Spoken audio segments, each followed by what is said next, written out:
were. Now it's just preparing now.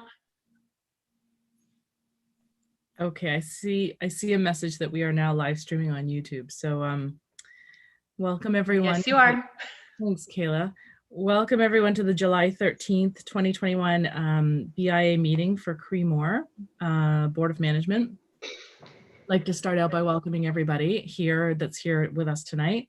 We have regrets from Jackie Durnford, and also Oda has not joined us just yet, and we're hoping that he may join in a few minutes.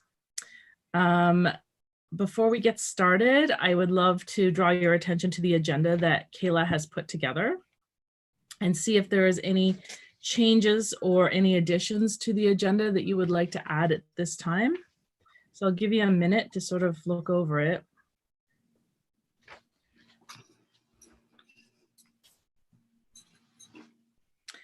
No, I don't see anyone's hands. Okay, I'd like to just add something under street decor update, number 6. I'd like to put forward the idea of striking a holiday decor committee that we can start to figure out what our holiday decor is going to look like and lighting.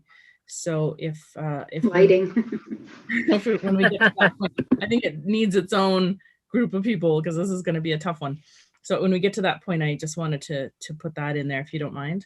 And that's all I had to add at this point. Sarah, do you have your hand up? Yep.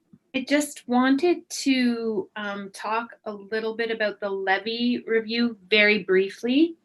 And then also just a discussion about member concerns community concerns and perhaps member concerns about publications that we create. So I don't know where that would go, but I just want to have a brief conversation around that if we can. Okay, so the levy, should we put that under the financial report? Do you feel that's a good place to put that? Yeah, sure. Okay, perfect. Okay, so we'll put levy review as part of the financial report. And publications, would that be under marketing, I guess, probably. Okay. I just don't want to forget to do these things. Okay, so we'll put publications, Sarah. Perfect. Thank you, Sarah. Thank you. Anyone else have anything they want to add? No? Okay. I think instead of events under number 7, I'd like to do sort of a chill on mill update. I think that's where it sort of fits for now, even though it's officially not an event. It's an initiative, and as we don't have events, let's put it in number 7 spot, if that's okay with everyone else. And I think that's it. Okay, so do we have somebody to put forward the resolution to approve the agenda for tonight, dated July 13th? Does somebody want to put that resolution? Yeah, Heather and Jen, would you like to forward that? Okay, all in favor? Okay, thank you. Motion is carried. So next point is number 3, disclosure of disqualifying interest and nature thereof. If anybody feels they have a conflict of interest that they'd like to bring forward at this time, they can. Otherwise, you may bring it forward at any time during this meeting. Okay, great. So, so we're going to just get right into number 4, which is the approval of minutes from June 8th. It feels like a lifetime ago. I don't know about you guys. And June 29th. On the June 8th minutes, Kayla, I wanted to make a change to 7.2 where it said sidewalk sale. I think that's sort of a misguiding title. I'd prefer that it was called pedestrian zone. I think that was more sort of the title of our discussion versus sidewalk sale. So Kayla, can you hear me okay? Yes, I can. Okay. I know your internet's going in and out, so I just want to make sure. So that was my recommendation for changing just that part of the minutes that's from June 8th from our meeting. Did anyone else have anything they wanted to add or change from the meeting's minutes so that they thought maybe was different than what we had spoken about? Sarah? I'd contacted Kayla. I think in our last meeting that I think she had number 5 as where I just talked about my disqualifying interest, but I think it was 4. Yes, you're correct. And I did update that. I didn't send it back out. So that has been updated from item 5 to item 4. Item 5 is the next meeting, so that would make Yeah. sense. I did My want to bad. qualify myself from that, but I decided no. Okay, perfect. Anybody else have any changes or additions to the minutes that we might have missed? No? Okay. Okay, so what we're going to do then is with those changes, do I still do a resolution if there's changes, Kayla? Yes? Yes, Sarah? absolutely. It'll just be as amended now, Lori. As amended. Okay, so I'll read out the recommendation. Be it resolved that the Creemore Business Improvement Area Management Board hereby approves the amended meeting minutes dated June 8th, 2021, and the special meeting minutes dated June 29th, 2021. Can we have somebody to put that motion forward for the minutes? Sarah, you'd like to put it forward? Do we have a seconder? Linda, I think you had your hand up first. So all in favor of approving the minutes? Okay, and is anybody opposed to the minutes? Nope. Okay, so the motion is carried. All right, so business arising from the minutes. Do we have anything in 5.1, which is payment options to update, or shall we? No, yeah, I hadn't heard anything, so let's just move that to the next month. That's going to be a long-term project. Billboard updates. Heather, I think we haven't seen you in our last meeting, maybe, so maybe you can give us a No, bit but did you see a new billboard? I did. tell us all about it. It's up. It makes at least that corner look a bit better because it kind of it's bright, so you don't notice the other ones. But I did get those other sizes measured, and so if there's anybody who wants, like I think Oda wanted to reface the Sovereign space, but I'm available for anybody to communicate, and I can help with the activation and use the same supplier that I used to get those refaced. And Cindy's been really good to work with for that too. That's awesome. So you have one new one, and what you're suggesting is if anybody wants to reface one of the older billboards, that you're willing to give them your contacts? Yeah, so I think the Sovereign is there, and the Mad and Noisy Gallery is, they're two ones. They're quite small, so they're obviously not going to be the same value as ours. But I'm happy to facilitate that if people are interested, and to get, it's easy for the same person to go in. It's just tricky because it's private property, so it's not like you're just going to a regular billboard company, which does all of the logistics. It's a bit of there's some legwork to it. Who owns But the we can- Sovereign and the Mad and Noisy billboard? Because obviously the Mad and Noisy isn't here anymore, the gallery. Right, so the space is with the Gordons. Do I talked to we Cindy. have to pay a rent for that billboard? Yes. Okay. So maybe what I would propose, Heather, is if you could do a little write-up, even if it's just a couple bullet points or a paragraph there, we could post it on our Facebook page, and we could also send it out to the membership. So if anyone's interested in putting their hand up for a billboard there, I'm not quite sure how to facilitate that, but just direct them to you, and you can. We decided that we didn't want a BIA one, correct? We have one just. There's set one. up for that. Yeah, So there's one really we're close. done.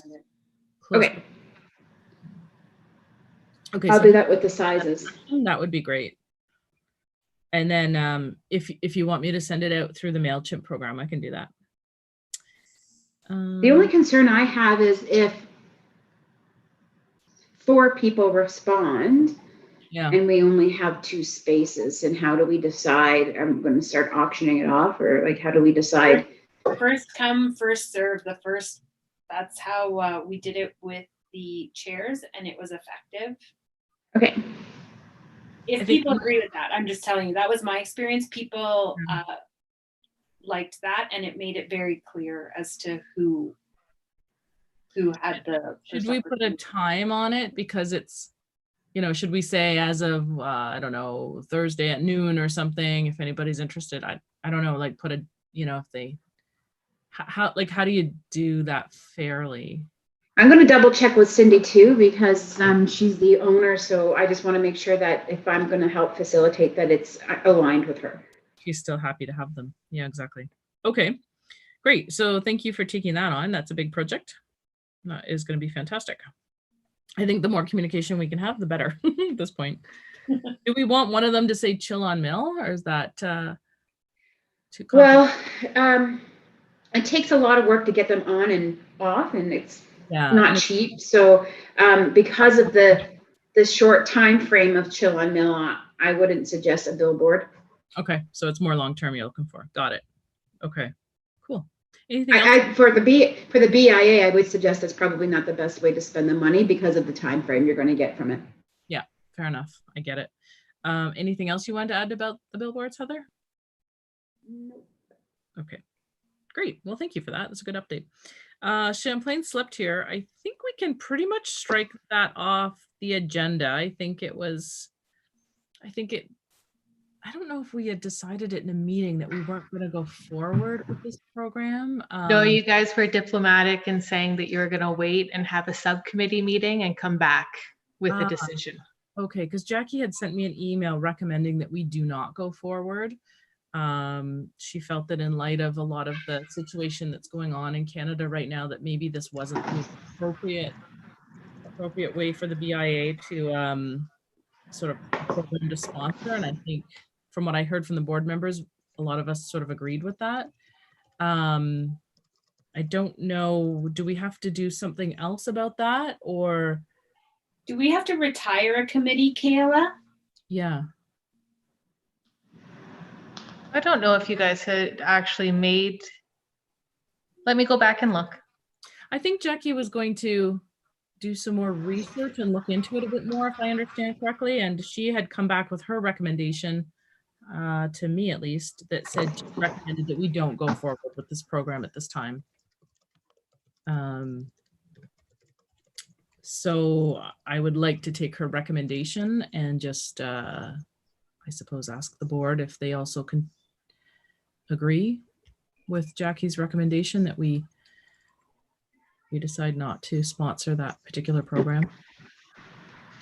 Do I make a motion? Sorry, I'm asking you, Kayla, because I'm not quite sure what to do here.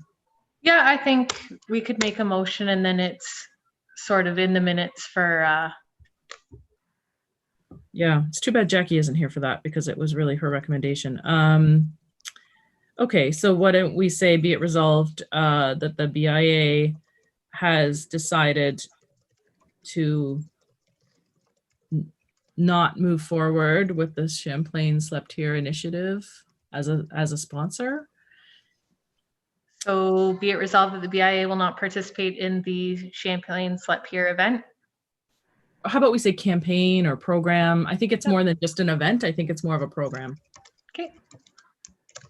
Would anybody here like to put forward that motion? Can Jackie put it forward? I guess she can't if she's not here, right? Right. Okay. Sarah, would you like to put that motion forward? I Okay. would love to put that motion forward. Okay. And is there someone who would like to second that motion? Linda would like to second it. And can I see all in favor?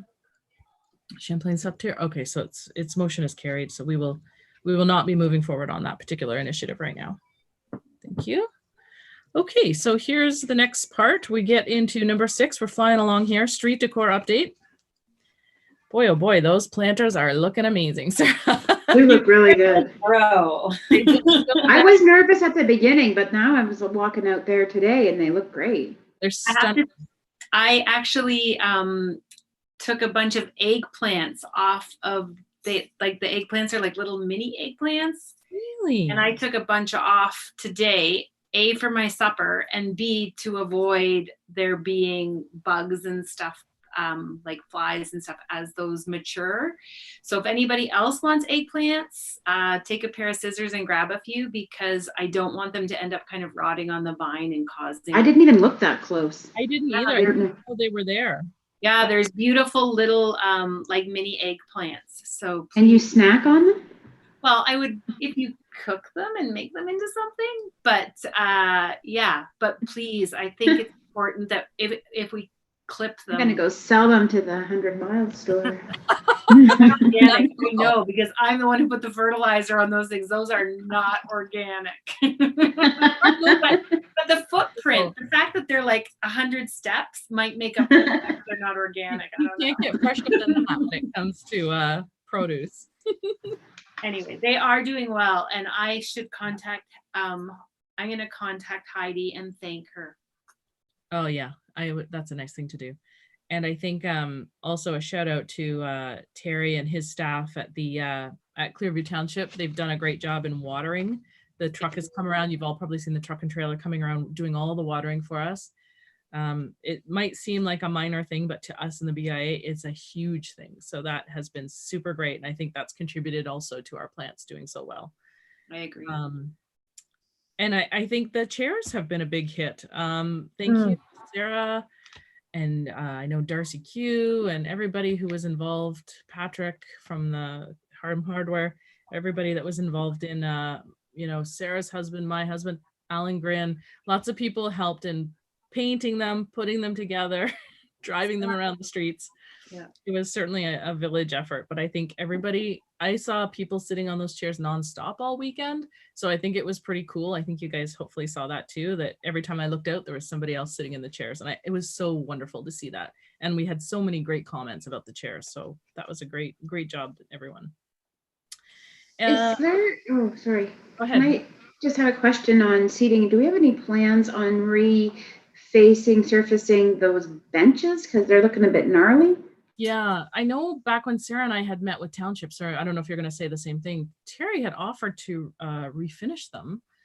And I don't really know where we ended up there. Sarah, do you have any further? I recall that a lot of the initiatives are based on the students that they get and how much time they have. So maybe, Lori, we need to talk to Terry and just confirm what we can get from the students, because we have taken on a lot of the tasks that normally they may have students do, like the weeding and that sort of thing. So I think we should do a little follow-up with Terry to ensure that we get some, or that we're able to utilize some of that servicing this summer if there is allocation for us. I mean, it's a hard year, but I think it would be on as an item. I don't mind sending an email about that.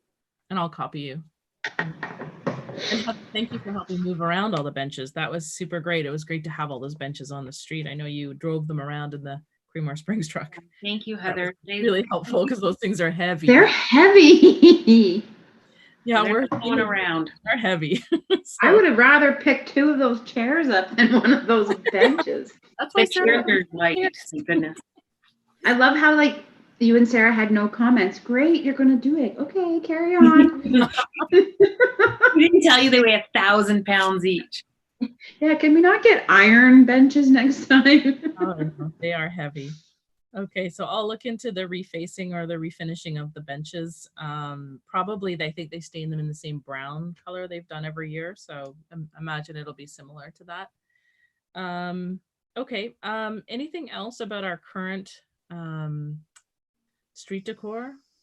Sarah, yeah, you wanted to get I'd like to talk to Dan maybe about doing a street sweeping. We're finding that the caterpillars have left a lot of debris in the gutters, and it's causing not only kind of like not a very nice looking thing, but there's a lot of flies and stuff that I've been hearing about. So I think if possible, it would be great if we could get a midsummer sweep done. So I have an update on that. Linda and I, when we were meeting with Dan, that was one of the items we had on our agenda to talk to him about. Brilliant. And so there's been a bit of an update there. We are not able to get any more sidewalk sweeping done at the moment. And the reason is they apparently used to rent the sidewalk sweepers from Stainer Rental. Linda, if I'm saying this wrong, correct me. And so they're no longer able to rent them from there. So they don't have sidewalk sweeper machines. And I think they're looking into buying them for next year, but right now there are none. So what he suggested is they are more than willing to come and do street sweeping. They have those machinery in their, in their collection of machines. But what we have to do is they suggested, well, maybe the store owners can sweep everything they want, debris and everything onto the road, and then let them know, and they'll come up and pick up all the debris from the road. That was the solution that he proposed to us. I know it's not ideal, but I think it's a halfway, it's a good solution, at least for the short term, while they sort out their machinery purchases. Is the debris sweepable? Because it looks to me like it's more stained. No, there's a lot of sand, like a ton of sand by Jen. by the basically everywhere. But the nice thing is if we do target a specific date for the street sweeping, I think that's a nice incentive and a deadline for business owners to say that, this is how we can help. And if you can get out, if there's areas where we feel it's negligent or too much of a burden for specific members, and we feel like there hasn't been due diligence to their areas in the past, and that's why they have that debris, then I think that we should see if we can get Tristan or somebody to go over there and do that for those particular businesses, because, I don't think that they should suffer because because something was missed or whatnot. But that's wonderful that Dan's willing to take the street cleaner around, because it's pretty goopy out there. Yes, and he understood that. And with Linda, we walked the street with him and showed him the areas concerned that Jen had near the pharmacy. And we literally walked around the entire street and showed him all the debris. And he totally understood and apologized for not having a sidewalk cleaner at this time, but they are working on getting one. But he's more than happy to help us and accommodate us if we can sort of meet him halfway. So do we need to communicate with the members about a specific date? We might have to do it the other way. We might have to ask Township Yeah. a week or something they can come. You Okay. know? So I'll communicate with him and try and nail down maybe a few days, because again, sometimes it's weather dependent. But if there's maybe a certain week that they're coming, sort of like a Wednesday, Thursday, Friday or something, then maybe we can tell everyone that by Wednesday if they can get it out on the street, and then hopefully in the next 2 days that we can get it all swept up. Okay, so I'll take that on. That's no problem. I have to talk to him about a couple other things. Okay, so that is the street cleaning. Anything else for street decor that I'm missing? Thank you, Sarah, for bringing that up. Okay, so why don't we talk a little bit about the holidays? Now we have still the fall decor to go out, which we usually do the pumpkins and the gourds sometime around September. And I'll take care of that as part of the planters. Okay, and I'm happy to help you if you need a pair of hands. And then further to that, I should probably now's actually a good time to talk about this, because it's going to get busy in the fall. So with the planters, I will also check in with Terry about when we want to have them removed and everything. So they are scheduled to be removed before October 31st. October 31st. Okay. The last day they can be on the street. Oh, okay. Usually we have the pumpkins right up. Yeah. So we will have, that's okay. We can ask the community to, usually we ask people to take the pumpkins and carve them. So they'll be gone by the 31st. That'll be fine. Mm-hmm. That was one of the things we agreed on last year when we had the sort of miscommunication about the winter planters. I love it. It's clear. Perfect. So they were very clear with me on the date. Oh, while we're talking about planters, can I just bring something up that Ed Van Severn caught me on the street the other day, and he said that our old planters are still behind the fire hall. Those old wooden planters are still behind the fire hall. They'd like very much to, deal with them, whether we come and get them and also there's some big wood metal garbage cans, which they were more than happy to deal with, because they could take those to Midwest Metal and make some money off of them. But it's the wooden planters they really want us to deal with. So I don't know if anybody has any recommendations. I don't think they have any value at all. I think they're pretty much landfill. So they're rotten.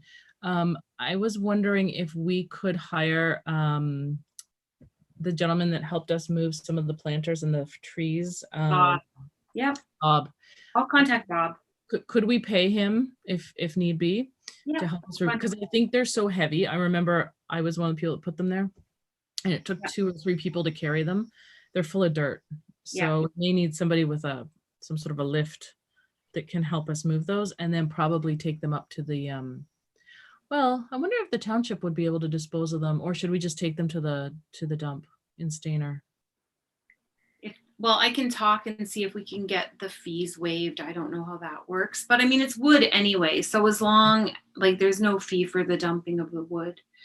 Okay, I'll take care of that. So with direction from the board, I'll just make sure that those are dealt with.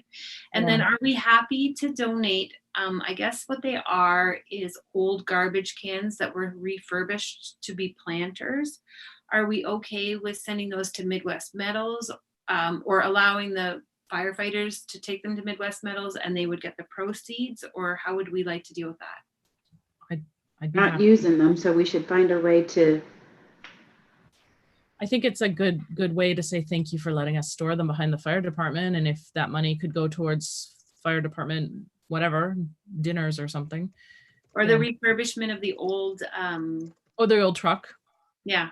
I know Yeah. Ed's always trying to raise money for that, but not having a ton of luck. Yeah. So maybe I will ask him to put it towards that fire truck if everybody's okay with that. Yeah, I think that'd be really nice. They've been nice enough to let us keep them there for quite a while. Okay. Does that have to be a motion? Yes, please. Okay. Sarah, would you like to put that motion together? I would like to make a motion to dispose of the old wooden planters that are currently behind the fire hall, as well as donate any metal structures to the firefighters fire truck refurbishment fund. And would somebody like to second that motion? Jen? And all in favor? And the motion is carried. Awesome. Thank you, Sarah, for doing that. Okay. Might not do it right away, but it'll get done. I think that's a summer project, I'd say. We have to get that done. in the Yeah, summer. it'll be done before the end of the summer. Yeah, I think that's fair. And thank them very much on our behalf, or if you'd like us to write them a letter to say thank you so much for letting us keep them there for a long time. That was really nice. Okay, also for street decor updates. So yes, I wanted to talk about the Christmas or holiday decor.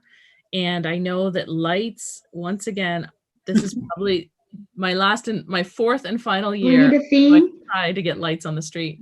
And after this, I'm retiring from the You have holiday. more ideas on how to get lights? Well, you know what I'd like to do is part of this committee that I'd like to strike is I think that we should communicate with the folks at the Village Green, because I know that they're kind of running a million miles an hour in a direction for holiday decor right now, and they're sourcing it and looking into buying it and all this sort of thing. And I feel like we should really talk to them about our vision and what we see in the town, and it should hopefully coordinate, because I'd hate to have one thing look one way and the street look a different way. So I just feel that it's time, and maybe we talk to the tree lighting folks, and maybe we do this in July. We get all these people together and try to just sort of find out Christmas in July. what's going to happen, because you have to order these things now. We may not be able to get lights on the street this year. There's a very strong possibility, but with the Village Green and what they're doing and what they're purchasing right now, I think the BIA should take an interest in that and should try to coordinate things in terms of holiday lights. What do you guys think about that? Are they buying stuff that need power? Yeah.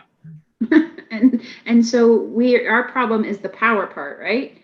Yeah, well, they have power, because right now they're going to be putting in the concrete. And I just got an email today. This is why it's sort of come fresh in my mind about, you know, what kinds of decor is going to be in the Village Green. I thought, well, I think the whole BIA committee should really, you know, work on this together. It's not just an easy me shooting off an email to answer that question. I think it has to be a bit broader.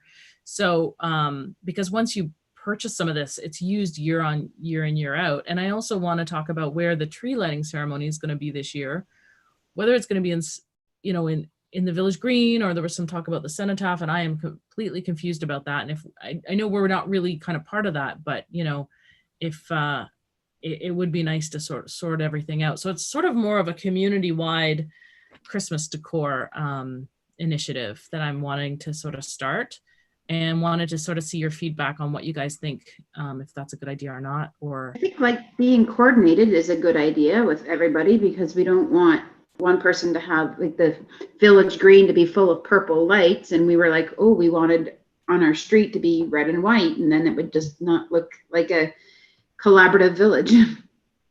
that's sort of where I'm at. Jen, do you have any thoughts on the holiday decor? Or I know you've worked on lots of these things. Not really. But yeah, I agree that we should be chatting with them for sure. Okay. Do you have any ideas for what you want to see this year? Honestly, well, we can't, I know what we can't do, which is pretty much it. What can't we do? We should start with that. Make Yeah, sure we- exactly. I don't know if we're going to be able to get lights, because we can't do anything in the trees. We looked into solar lights. We did quite a lot of research on that last year, and we don't have any No electricity. power. No power. We can't do banners from the EPCOR poles. We're not allowed to use anything from those or hang anything off of those. But I haven't really given up on the trees. I still feel like there's something that we can do on the trees, and it might not be lights, but maybe it's some big, holiday sort of ornament balls or something like that in a particular color. We're all open during the day anyway. So even if there was like a little bit of color on the trees when they lose their leaves, it might be kind of pretty. It may not be lights, but it might be something that we could coordinate. So I was thinking something like that. I would love to do the trees, but I think the only way to do it right now is to put the electricity into each building. And I don't know if that would be possible through the roof of each building. If you did the trees in white, that's my dream. But I don't know if that's possible. So if anyone else has any ideas or would like to join my little committee of one so far. Do you think that like each building would pay for the trees in front? Is that what? Yeah, I don't think that's unreasonable. The only thing is I don't know if people have outdoor socket plugs to plug in. I don't understand when you say from the building. Okay, so I have two ideas. One of them is, say we put white lights in the trees, right? Because they would be really pretty all the way down the street in the same warm white. But then the plug actually goes, instead of going down the trunk to the ground, it goes up and across the sidewalk and to the roof of the building. And if it has to come down the building into a socket or a plug, that's sort of my idea right now. So you'd see the string of.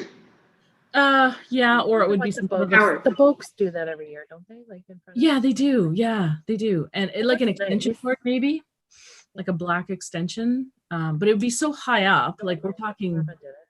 Yeah, Norma did it. It'd probably be like 12 or 14 feet up at that point. So I'm hoping you wouldn't really see it.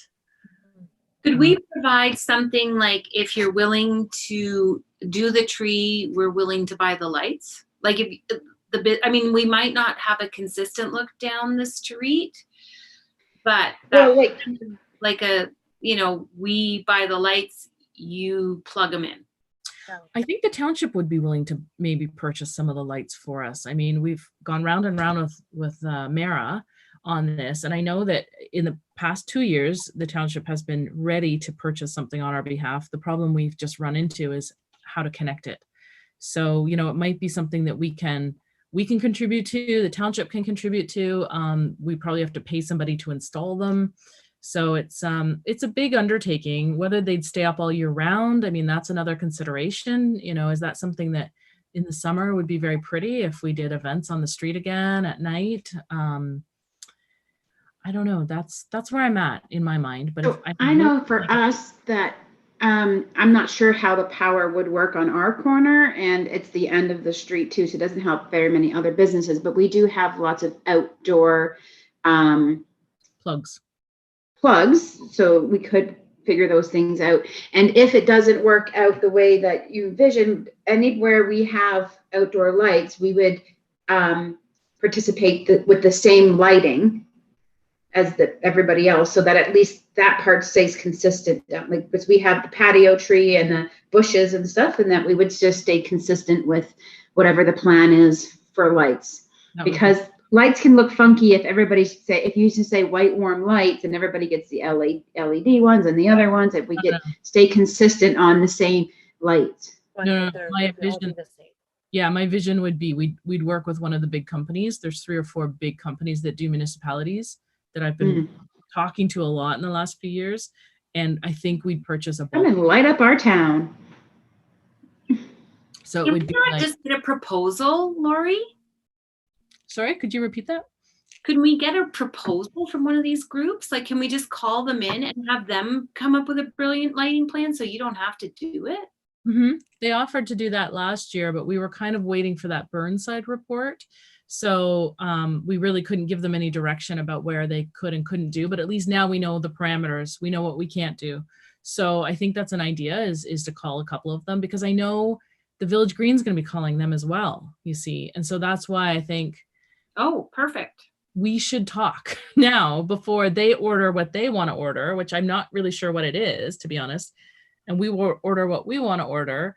And then I don't know about the tree lighting folks. So I'm just trying to actually coordinate it so it looks good, and B, like if there's bulk orders to be done, it would maybe make sense.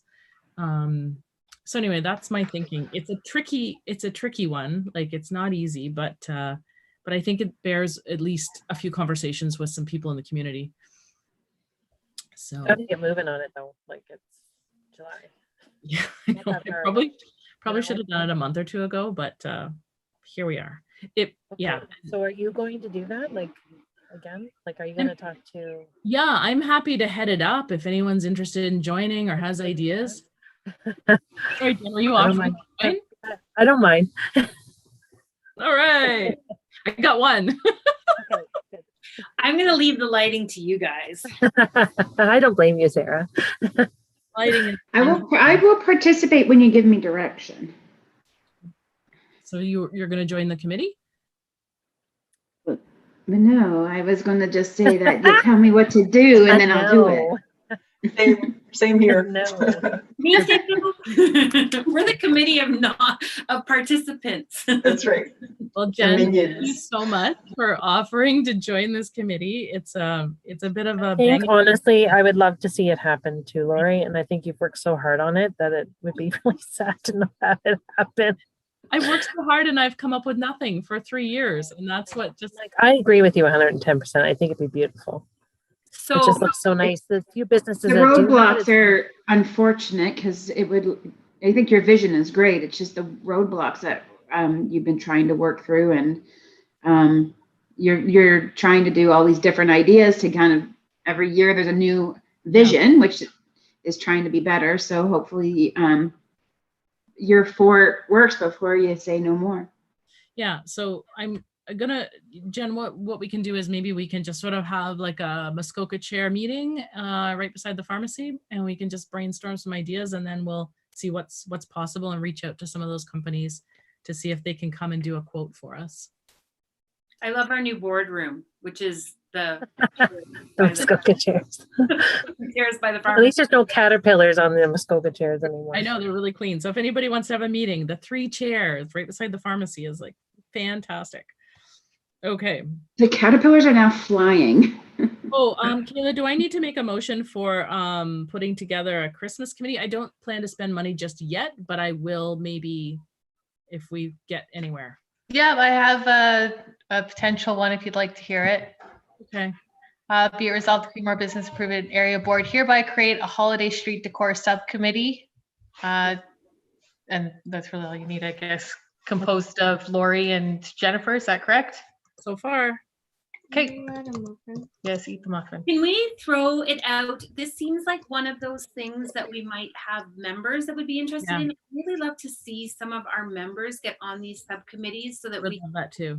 in. So Heather, as the secretary, do you mind maybe putting or I don't know if it's better if the secretary does it or if the chair does it, but of the committee does it, but I think it'd be really great because I think that would really jazz, like I think some of our members might be really jazzed about being part of that, and we really need them to engage in making some decisions.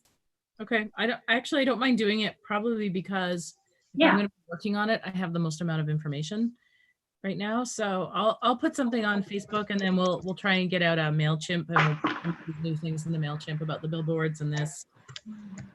Okay, great. Do we have to have a seconder, someone to put the motion forward and a seconder, Kayla? Did we do that already? No, I do need that. Yes, please. Okay, so who would like to put the motion forward? I wish I could put motions forward, but I cannot. Jen will put the motion forward, and Linda's on mute. Linda. Sorry, Linda. And all in favor of street decor subcommittee? All right, thanks everyone. Okay, so that's passed. Okay, so I think that's it for street decor. We don't have anyone here, I don't think, for public participation. Oh, sorry, I skipped over events. Oh my gosh, so sorry. Go back to number 7. Events, Chill on Mill. I think this is where we should have our update and hear a little bit more about the survey, hear some comments from everybody. But I throw it over to Linda and Sarah as well, so that you guys give us some thoughts or updates in terms of how we think the weekend went, where we're going with this program. Take it away, Linda or Sarah. Linda, you're the chair. Let's hear it. Oh, okay. Yeah, so we lucked out big time with the weather. And I have actually only heard, once the thing got going, I only heard positive feedback from everybody, be it townspeople or merchants or businesses, restaurants. From what I heard, it was actually mostly positive. So, and as to the survey, everybody, we have, I think it was like 80% were a flat out yes that they would like to continue, and maybe 20% were a maybe. How many respondents? That's better than a no. There were no, pardon me, Sarah? How many respondents? I think there were 18 responses. I did share it with both of you, but I guess you didn't get it. I I was haven't. probably driving. I apologize. Yeah, I'm sorry. Okay. I didn't get either, but I'll take a look at it as well. Okay. Yeah. So there was some constructive feedback, of course, also with our lack of communication beforehand. You know, that was the biggest problem, I think, that we had.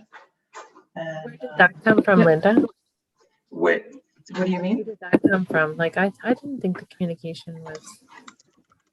Oh, that's the thing. I mean, it's anonymous, so I don't know who it came from, but I'm wondering if it, because of the short time, and that's probably where the lack came from. I think Yeah. all the information was there, but it was only all decided last minute. So yeah, if you didn't see it or see it pop up, it came up really quick because it was all very time sensitive, and it's like, boom, for go. sure. I mean, I didn't even see the email that we were having a meeting for the surprise I didn't meeting, either, so- actually. I'll be honest.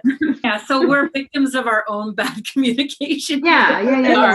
We are, and I And apologize for that. I was part to blame for a lot of the bad communication. I think we moved really quickly, and we reacted quite quickly to where we saw a need.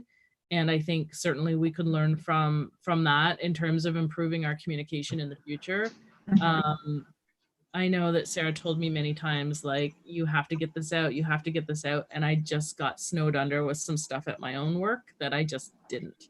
So I had issues on signs, but I talked to Linda about it, and she helped rectify that problem that I would have had if it was saying tours at the brewery. Because we do have people coming, even like in February with full lockdown. People are like, okay, we're here for a tour. Yeah. So, but Linda, we communicated through that, and that was good. But that was all because it was all very short. So there wasn't the opportunity to have the time for a turnaround with reviewing the signs and such. So that's where I think would have come from, the lack of communication. Sarah, Linda really got done in 4 days. Like, honestly, it got put together in 4 days, and it was an enormous amount of work. It was moving mountains to get it done. And I think everybody's heart was in the right place in order to help the community and help our businesses, and to really make people feel safe and secure when they were on our street, and to really react from the previous weekends where we saw so much sort of congestion and a little bit of chaos, quite honestly, on the street. So I think we did move quicker than we've ever moved, and people are more used to us sort of going through the steps. But at the same time, I also feel that we are the board of management, and we are here to help the businesses where we can. And that's what, you have a board of management for, is to help make some of the tough decisions. Not everyone's always going to be on board, but we do our very best for all of the businesses and all of the community. So I think we did our best in this instant, but at the same time, we'll take it as a learning that certainly we should communicate a lot more. I don't think you can over communicate in a situation like this. So I know some folks felt that they didn't get enough information at the beginning. So I think one of the concerns is people felt like if they had known more in advance, they could have been of more assistance to, which is nice to hear that is one of the reasons that they had that concern, is they felt really like they wanted to do more to help out. So that is really positive.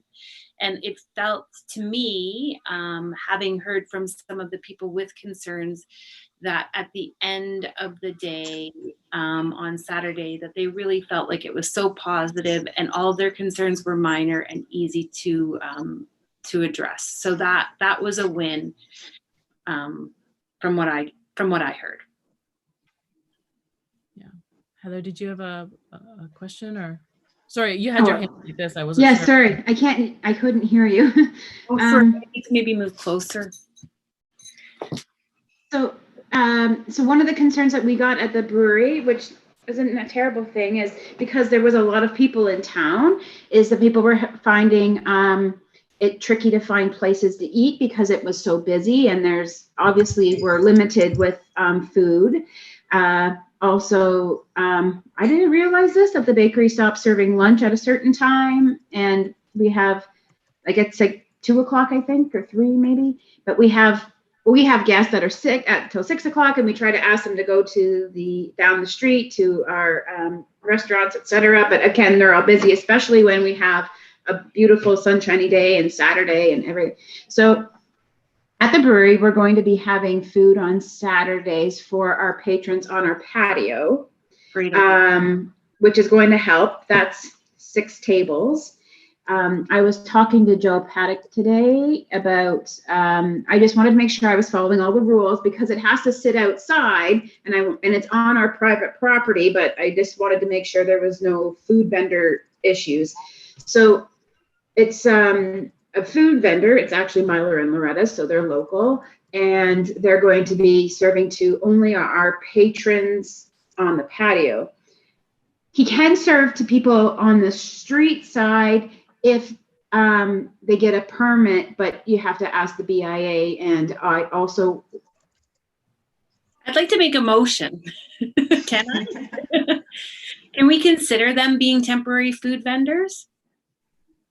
And for us, it's only on Saturdays through the summer, as there's no need for it throughout, because our patrons tell our patrons they can go to the pub and they can bring back their food to the patio because there's lack of seating and such like that. So we are helping that. Again, we want to be friendly neighbors and we don't want to cannibalize anything. But I think that there is a need on those busy days in our small village. With all of our places have limited seating too, right? So Oda has expanded and has seating, but it's very limited. To be honest with you, I've never seen so much seating as I did on Saturday on the street. I appreciate that maybe that wasn't enough. Maybe, I don't know. I hadn't heard that. But boy, the cafes really blew it out of the park. They put tons of seats out there. Pizza Perfect put seats out. Yeah, it's not about places to put your bum. It's about getting the food in a certain time and frame or availability and lineups and such. But so anyways, we are going to have food, but if there's and if I should say could get a vendor permit to be at the brewery if there's additional people that want to buy off the street, then that's the thing. I wouldn't move forward with that and asking them to get a permit if it wasn't a thing through the BIA and our neighbors. I think that we have to consider the visitor experience. Kind of like a washroom thing. Yeah, I really do. I understand that some of our members might feel that this is problematic for them and it might reduce their sales, but the fact is that they're filling a gap when no sales are available. So, I'd sooner have a customer come and be happy with the Creemore experience than protect a sale that isn't going to happen anyway for a business that isn't open or unavailable to serve. That's been my personal opinion about restaurants all the way through. It's a touchy subject. I can also say that we can do it for just the 3 Saturdays in July, and if there's any issues, then we will put it just back to our patio people. Do you know in the bylaw I do believe that people that are using the BIA you know, who are operating within the BIA for any activities should have to definitely contribute to the BIA in some way so that there is a benefit to the membership. There's not that there for the food vendors. There isn't that. They do have to have a processing fee, which I believe I have to look at it. I mean, I don't think it. I think it goes back into Clearview Township for processing. I looked at it, but that does not ring a bell to go into the BIA. Because I do think that if we have vendors operating within the BIA, there should be a benefit to our members that could be financial, which would be in basically a user fee, things that we are going, there's actual costs that we incur when we have mobile food vendors, and that would be the removal of garbage, that sort of thing. So it's not just, you know, there are real costs to us. So I definitely think that if we are going to move ahead with them as a public food vendor, that would have to be considered. If it's not in the bylaw now, then there'd be something for maybe further. I don't think it can be done. I mean, Kayla could probably speak to that as well. Are we late to the game on that for this year? Well, could we make it a, It'd be great if the fee went to the BIA instead of the processing fee, because they're just going to have additional charges, which I think they're not going to want to. I mean, we could make our approval contingent on them paying a user fee that helps us cover costs for specific things. I would rather pay the cost than have the vendor pay it on our end for us. Well, if you're the applicant, then yeah. I mean, I'm not. It's going to be, there has to be the food vendor because they're the one that's going to have their food licensing, their food license. I don't know, Kayla, can you tell us procedurally, like, is that like kind of like a kickback? Like, is that okay? And then we need to hear from everybody else. That's just my opinion about the restaurants. I'm very interested in knowing what other people think. Yeah, I'm not sure. I think that this is something that I'll have to take back to the clerk to really get a better understanding. And I'm not entirely sure that I understand the entire process of kind of what's happening. What I'm listening to right now, or my interpretation of it, is just that the brewery is kind of bringing in one of the, is it a BIA member? No. Okay, so this is an outside source to prepare food for the brewery? For Creemore Springs patio customers, with the opportunity to, there's no payment needed for vendors, this is Mylan, she's here. Hello. Hi, Mylan. Oh, great. Needed for vendors, just insurance certificate and filling out a form. Can we get Mylan's input on this? No, I'd love to hear what she has to say. Oh yeah, she should let me know what she thinks. Let me promote her to a panelist. Because I would love to hear from a restaurant. It's unfortunate it's not here today, but I feel like I'm not qualified to talk on it. Oh, Mylin, perfect. Hey, Mylin, we need you. We need you. She's coming. She's on mute. She'll probably just getting her system. I have to speak. I didn't know how to speak, so I just wrote a note. Sorry about that. We're so happy you're here. Mylin, we can't see who might be out there. We can't see it, unfortunately. So I'm glad you texted us because we wouldn't have known you were here. Oh, yay. Okay, perfect. So you're hearing the discussion, obviously, Mylin, and it would be great to hear from one of our major sort of restaurants sort of weighing in on how you feel about other food vendors on the street. What's your position? If you have one. I do know that they don't have to pay for a permit. You just have to fill out a form from Dan. And I didn't know. I mean, we do food vending as well on the street. So if there is a payment for the BIA, we'd be happy to contribute that. That's something that we haven't. Restaurants are different because it's their business, where our business is not to have food. So that's why there's that exception. So, okay. Yeah. Yeah, and then the bakery's doing stuff outside too. Okay, yeah, and then as far and then it's just an insurance certificate, I believe, is needed, and that's it.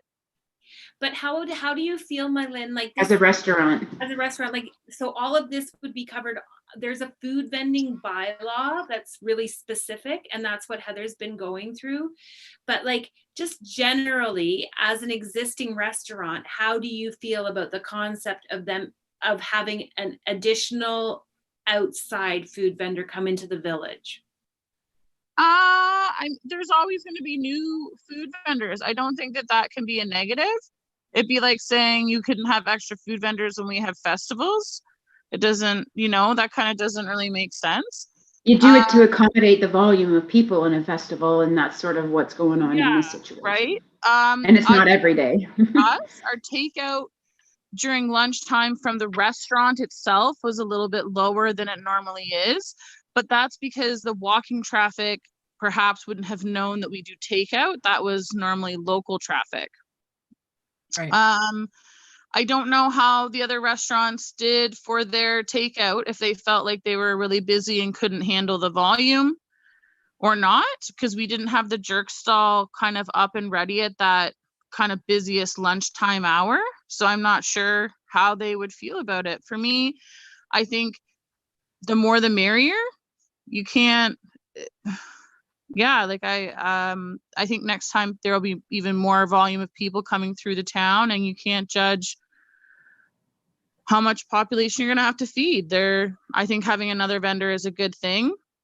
I don't know, Myler and Loretta's, they're really great people, and they are directly involved with the Purple Hills Lavender as well. So that's what we're kind of draw into town at the same time. I don't know. But our concern, and we want to be very cognizant of how our partners in the village feel, and obviously the restaurants and the pub, they sell our beer as well, so we don't want to be. It's more about helping service the volume versus any kind of cannibalism. So it's easy for us to keep it and just serve the 6 tables that we have, but it was just the additional question if they can also feed off the street. And they only have 3 items. It's not a big menu. They pair with our beers, but that was it. So nothing wild.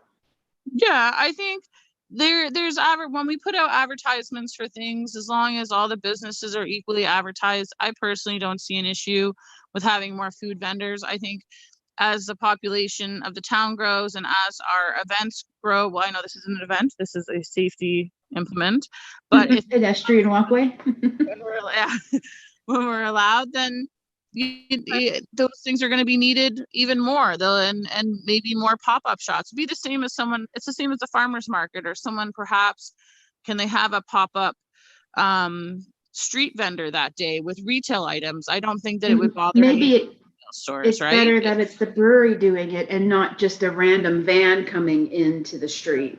Yeah, I mean, it's sort of been a discussion when we've had over the last several years, and I know different restaurants, different owners had different opinions on this, and there's been some pretty intense discussions around food trucks, popping up here and there. So that's, I think, why we're so interested to hear your perspective, because in the past, we have different restaurant owners than we had 5 years ago. So, it's very different than it was, but I guess that's why we're very cautious and very sensitive to the restaurants. It's been a tough year, and certainly we want to make sure that you guys are being able to, look, there's another restaurant. Yay! Restaurateur. Yay. There's Oda. Hey, sorry guys. Hi, Oda. There, yeah. I'm just busy, man. How did you feel about Saturday, and how do you feel about having another food vendor, Oda? Oda, I don't know if you heard, you probably just dropped in. Did you hear any of the discussion? No, nothing. I just get in. I'm giving you the 10-second. Yeah, thank you. We're just having a discussion about the Chill on Mill initiative, and Heather brought up that the brewery is looking to welcome a food vendor into their patio and potentially sell on the street. It's Mylar and Laura's, and we wanted to hear from the restaurants to understand your opinion, how you felt, if you were in favor of this sort of thing. And Mylin, we just realized she was sort of sitting there silently out in internet land, so we brought her in, and also we'd love to hear from you as well. So sorry, the next food vendor is who? Well, Heather, maybe you can explain. better than me.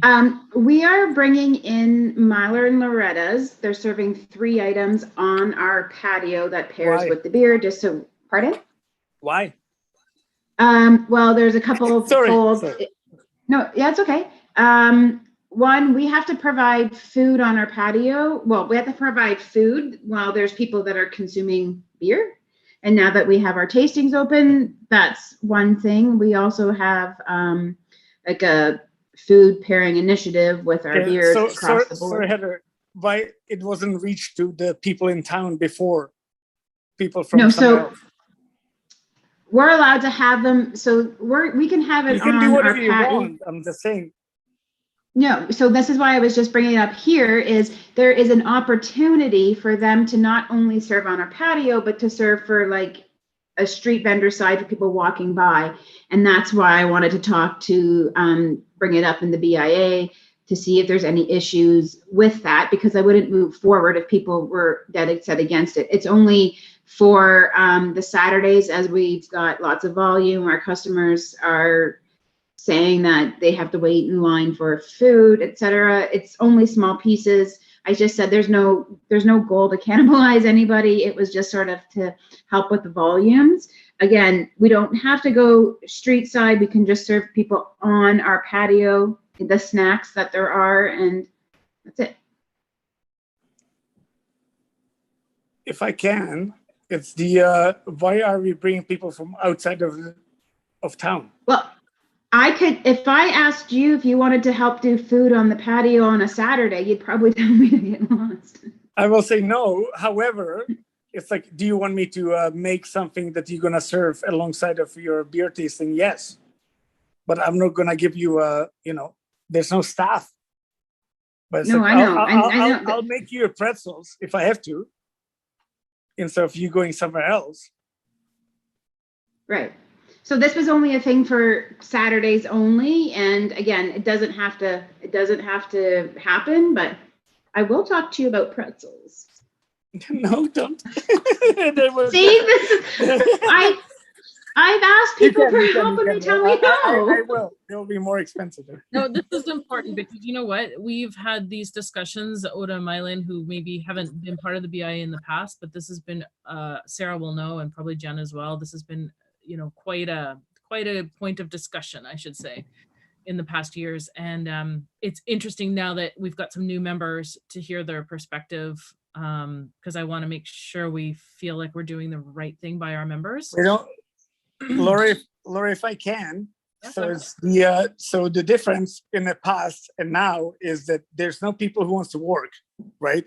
And so we are struggling for people to do anything or to hire, even more than just the seasonal students and stuff.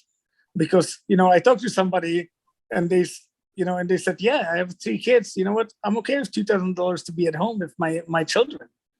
And it's like, so my main server is leaving in September. And I was like, I have to restructure my whole life. So I'm saying it's like there's no people. So it's like, I would love to do the pretzels for the brewery. I would love to. But it's like, that means I'm going to wake up at 3 a.m. because there's no, I don't have more. I can only give you 24 hours of a day. So what I'm hearing is due to staff shortages, which I think we're all suffering from. Everywhere, Toronto, everywhere. Right, I've heard that. It sounds like you're saying you would love to have been asked, but maybe this time you might have to pass on the opportunity and have Hey, somebody. sorry, you're such a good good prime minister. But it's, yes, absolutely 100%. But and it's like, I don't want them to assume, but yes, but they didn't assume. It was just easier, and it's okay. I was like, it did not cut on my revenue. It's Oda, did you feel like you had a lot of lineups on Saturday? No, but you know what? We did the same on a Saturday as we did on the Friday nights as we did in the past. So you didn't feel like revenues were much higher, so that there wasn't. So it was the same revenue volume for, increase. Yeah, so same revenue for the outside, but suddenly I increased one more person to be there. So suddenly it's not. And second of all, it took away from my revenue from inside, but I still want Yeah, it. so your Like, don't worry inside about that. takeout Don't was worry about it. less. You know, don't worry about Okay. that. I loved it. It's perfect. We No, we I'm will we asking will in a, adjust ourselves to it. I'm asking in a sense that if they bring in, so like we felt too that there was less certain like takeout revenue. So I didn't feel like there was a lot of volume lineup is my point. Yeah, but you know what? And I I had think that's I what had a you're 4 to asking, Heather, 5 right? Was if items. there was a lot of volume issue for people who said they had to wait for No, food. there's no volume. I had a 4 to Yeah. 5 items that are already made fresh for Okay, them and to okay, take. There was exactly. no So volume problem. at There's all. no, Okay, so Heather, so how, like, where were people headed for food? That there was like a really big lineup or an issue, do I you had know? 6 different items, different categories of the food from $5 to 15. Yeah, it was a good menu. I heard lots of good feedback about it. So and Yeah. nobody complained about the problem. Yeah. So Heather, do Yeah. you like, where was the volume complaint? Do you know where it was kind of directed? Because we didn't feel like that either, that there was like crazy lineups or we couldn't accommodate. There was the comments that came back. So we don't watch and go down the street. We're only kind of focused on what the people are No, telling us back totally. here. Yeah. There was a turnaround, a long turnaround for their orders, specifically at the pub, because that's the closest one that's easy for people to go Yeah. to. But that's always the problem, though. Sorry, Oda, It's not let's my go. Yeah. problem. There. And then they were going to some other quick pickup places, but between 2 and 4, they said that they were limited because they were like, I Yeah, guess everything one of the, closes. yeah, so we've got Yes. everybody from 2 to 6, right? And they go to, we send them down to the street, and Yeah. everybody has their break between lunch and dinner, and then the bakery stops That's when serving our lunch. busiest time I was. cannot That's afford to hilarious, have yeah. people working That's between when we picked up 3 and business 6. for sure. Sorry, guys. It's really hard to hear you both just on this. Oh, sorry. I just want. I mean, friendly. Oda, no. It's honestly, I want everyone to have a chance. I just want to make sure the other members can hear you both. So let's do Oda and then Mylan. If Yeah. you So what I'm trying to say is, like, I closed at 2:45 because it was great busy, but I have to refresh my restaurant for business, right? Yeah, I get But it. but the thing is, like, there's nobody on the street. So when somebody wants to come like 4:45, well, tough luck. I can't wait for you to show up 4:45. So it's like I'm done at my regular business hours. It's 2:30, and it's like, because and the reason is because there's nobody else on the street, and the people who come, great. We would love to have you, but come early next time. Sorry. So I hear what you're saying. You're saying that your service effectively kind of finishes at 2:30 because there's just not enough volume for you There's to do nobody your- on the street. between 2:30 and 5 is what I'm understanding. It might be Yep. 1 or 2 stragglers, but in general, most people are finished the lunch service. And Mylan, would you like Correct. to comment as well? Correct. It's, well, actually, I was gonna say, yeah, at that time it definitely slows down, like the in-between hours, but we had more walk-up business probably because most places close, and we got a very similar comment about That's correct. Yes. everything closes earlier, right? Like, not just restaurants though. No, it's like, and it's Yeah, correct. the whole It's shebang. like, then And we do get you that comment guys a lot. take it on.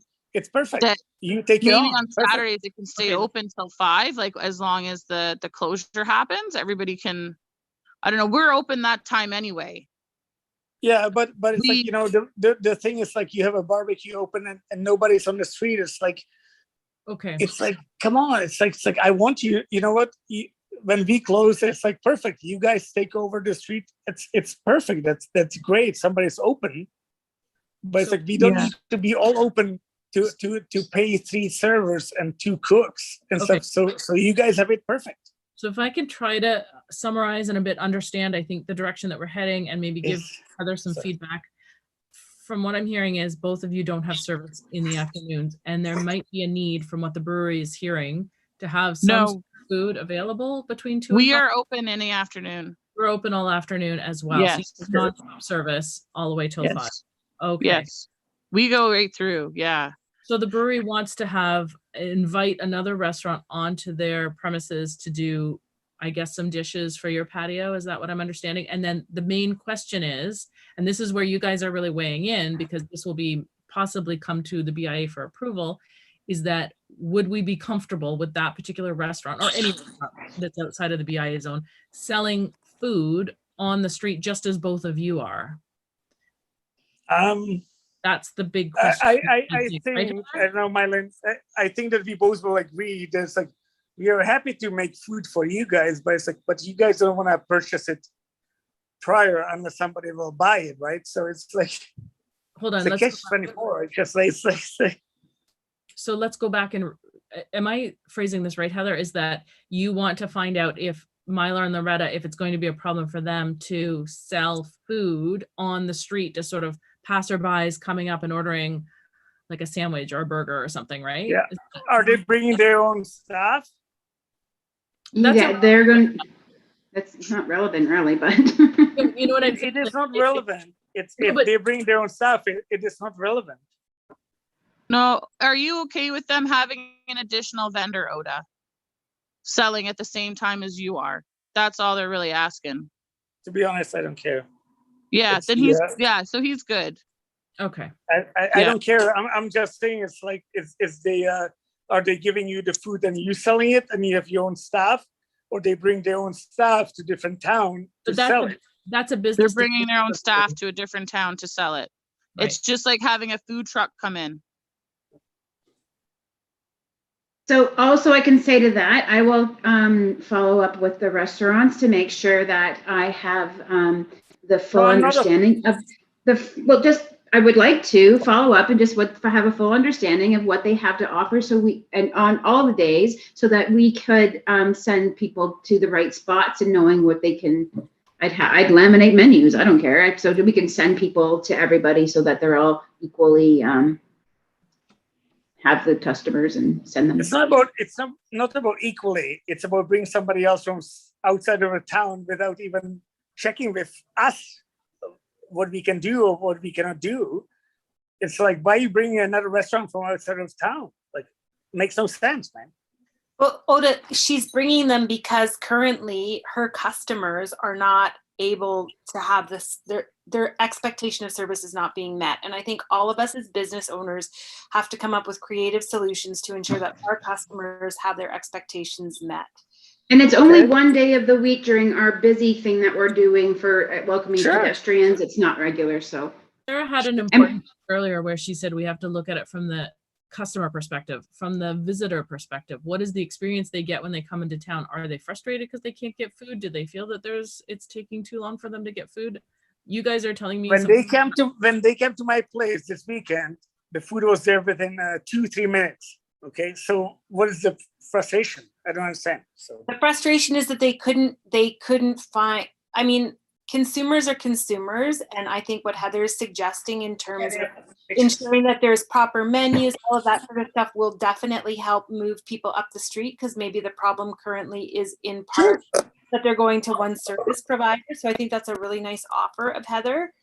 But I'm just wondering if there is any benefit to the consumer and to the overall reputation of our community if we allow this person to do some forward-facing, like not just service within the patio, but also I think of the person who would like to have something to eat, isn't able to get a seat in the patio, and then feels shunned by the brewery. And I think of the impact that might have on the consumer's feeling about the community. So that's what I look at when I look at the situation. And I would really hate for somebody to walk away thinking that we're not a hospitable community. And I'd like to know how we as a community can solve that problem. I think Heather's made some headway, and I really appreciate but I do think your feedback, Mylan and Ota, is paramount here. you know what? It's the whatever. It's the point is that why is somebody from out of town doing something without us even having the offer to even decline the offer to do it? And second of all, it's like, what are they serving? Do we have a say to it? Like, it's like, we should be actually together as if you're a restaurant and we're gonna offer a service in there, maybe you should actually say, hey, I have this, I do this, you do this, you do that. This is the week. They can't next week I do serve, this. they've been asked to not serve anything that any of the restaurants But are why are we serving bringing within somebody 200 from meters. outside of town? Okay. So I think we can, if We can park it for now. yeah, well, I mean, it's the I won't. Sorry, time. I- You're like, I'm if sorry. you're gonna do this, you need to move quickly, right? Yes. I moved It's a quickly. matter I was of up whether they since serve the 5 o'clock people in on the the street or morning. not. And Hey, It sounds I like think, I'm and on board with it. It sounds like from what I'm hearing from Eileen that you're on board. You don't mind if there's an exterior vendor. More. Yeah, I think that the street is kind of going to become more of an event as opposed to safety. And when that becomes more of an event and has more of a draw, then it won't matter because there is going to be a huge group of people coming through. And I think what Oda's concern is not as much that there's another vendor, but that he wasn't asked to work within the pub's patio. It's less about the vendor coming out and trying to keep things local. I didn't Right. even know there was another Right? vendor. Thank you, Yeah. Myron. Yes. Yeah. But So the point is, we have a bank cafe, we have a bakery, we have a pub, we have a Chez Michel and us. Why the heck do we need another vendor? There's not enough people to fulfill the orders. There was not a lineup yeah, I don't anywhere. feel that we were Why- overly busy either that There's day. no lineup to bring Yeah. somebody else. Do you want something? So I think You know? Oda's consensus is definitely a no on the vendor. No. And for me, I don't know how the pizza place or the cafes would feel. Probably that they're also struggling to kind of come back from COVID. Nobody. And even if there's a lineup, they would prefer to have that lineup and to make that little bit of extra revenue than to share I that want with a an lineup. out-of-town I want restaurant. a lineup. No, I'm saying for I'm saying that they would rather have those few people waiting to make that revenue than to give Correct. away that revenue to another vendor Correct. on the street. Correct. Yeah. 100% I correct. think Thank you. those are all very fair comments. I'm really Yeah. appreciate Oda and Mylin for weighing in on this because those of us not in the restaurant business, it's always good to hear people who really know it better than some of us retailers. So how do we want to leave this? Heather, do you want to go back and rethink your plan? Do you want to sort Well- of reach out to these guys and have a conversation sort of outside of this meeting, or? I will follow up with restaurants outside to just see how the partnership availability is for Saturdays in July. We will keep it to our patio for now and not have street vendors, street vending. Sounds like that's a very fair move, at least for this next Saturday. And then what we can do is hopefully get some more input from some of the cafes and other restaurants so that we can have a better sense of things. So sounds like a very, cooperative kind of thing to do. I'm so glad you were there, Malin, to help us out with this because I'm always thinking about the consumer, but I didn't realize kind of what your experience was. So thank you for sharing. Exactly. That's why it's so good to have all people from all different areas on the board because some of us really think in different ways, whether it's retail or food or grocery. So it's really Well, good. no, and true, like in terms of the consumer, you don't want anybody to go away wishing that they or feeling like they couldn't get somewhere to sit down or somewhere to eat. So I understand both sides of kind of that coin. But there's also the volume question. But I think too, next Saturday is going to be really busy. I believe that is going to pick up as time goes on and people know about the walking street. And the more we can kind of add to this to make it an event when we're allowed, I think, again, it'll be like the Friday Night Lights, which was awesome. Yeah. And then bringing in all kinds of vendors is not an issue because you have that volume there. It is true that when we used to do larger sort of festivals and events, and Heather and Sarah also know this, and Jen, we struggled with food and people would leave our event because they couldn't get food on the street. So, and they wouldn't come back. So if they're going to go to Collingwood or... And that's with all of our restaurants open with multiple vendors. And that was when we had indoor dining and outdoor dining, this is pre-COVID, Yeah. we really did struggle. And so what we found was people were complaining so much that they just left Creemore altogether. And I never agree. So this Yeah, I is totally agree. something that's really important because food does drive business for all of us, and it does drive Yeah. Keeps us there, keeps the people here longer. keeps the people Yeah. here. And I have to say, from like the Chill on Mill perspective, people lingered longer than they had the previous 2 weekends, and people stayed on the street. And when Yep. people didn't come into, say, for instance, one of the stores because maybe they're at the capacity of their 25% or something like that, then they came back because they found a place to sit, they found something to eat, they went to the cafes, they went to the restaurants, and that was a real bonus for us, having not had that in the previous weekends. So we really do work, like, have a symbiotic relationship, the retailers and the restaurants, and we both need each other to exist in this community. So I completely agree. We have the same issue that if somebody comes in and maybe I don't have a table at that moment, but it's going to come up, they're willing to sit on a wait list for 30 minutes because they have shops to go to. Right. And enjoy. Whereas we get less of that as the shops close in the afternoon because they don't have somewhere to linger at. They don't have something to kind of peekaboo in the stores and whatnot. So I totally agree. And our issue wasn't the peak time, it was the later times. Right. Yeah, it's the same for us, the later times. Yeah. Just with it's just I agree. I don't know how else to say it. I agree. Do you think it's About Oh, sorry, Jen had a the comment. shops that are closing in the afternoon, like which shops are they?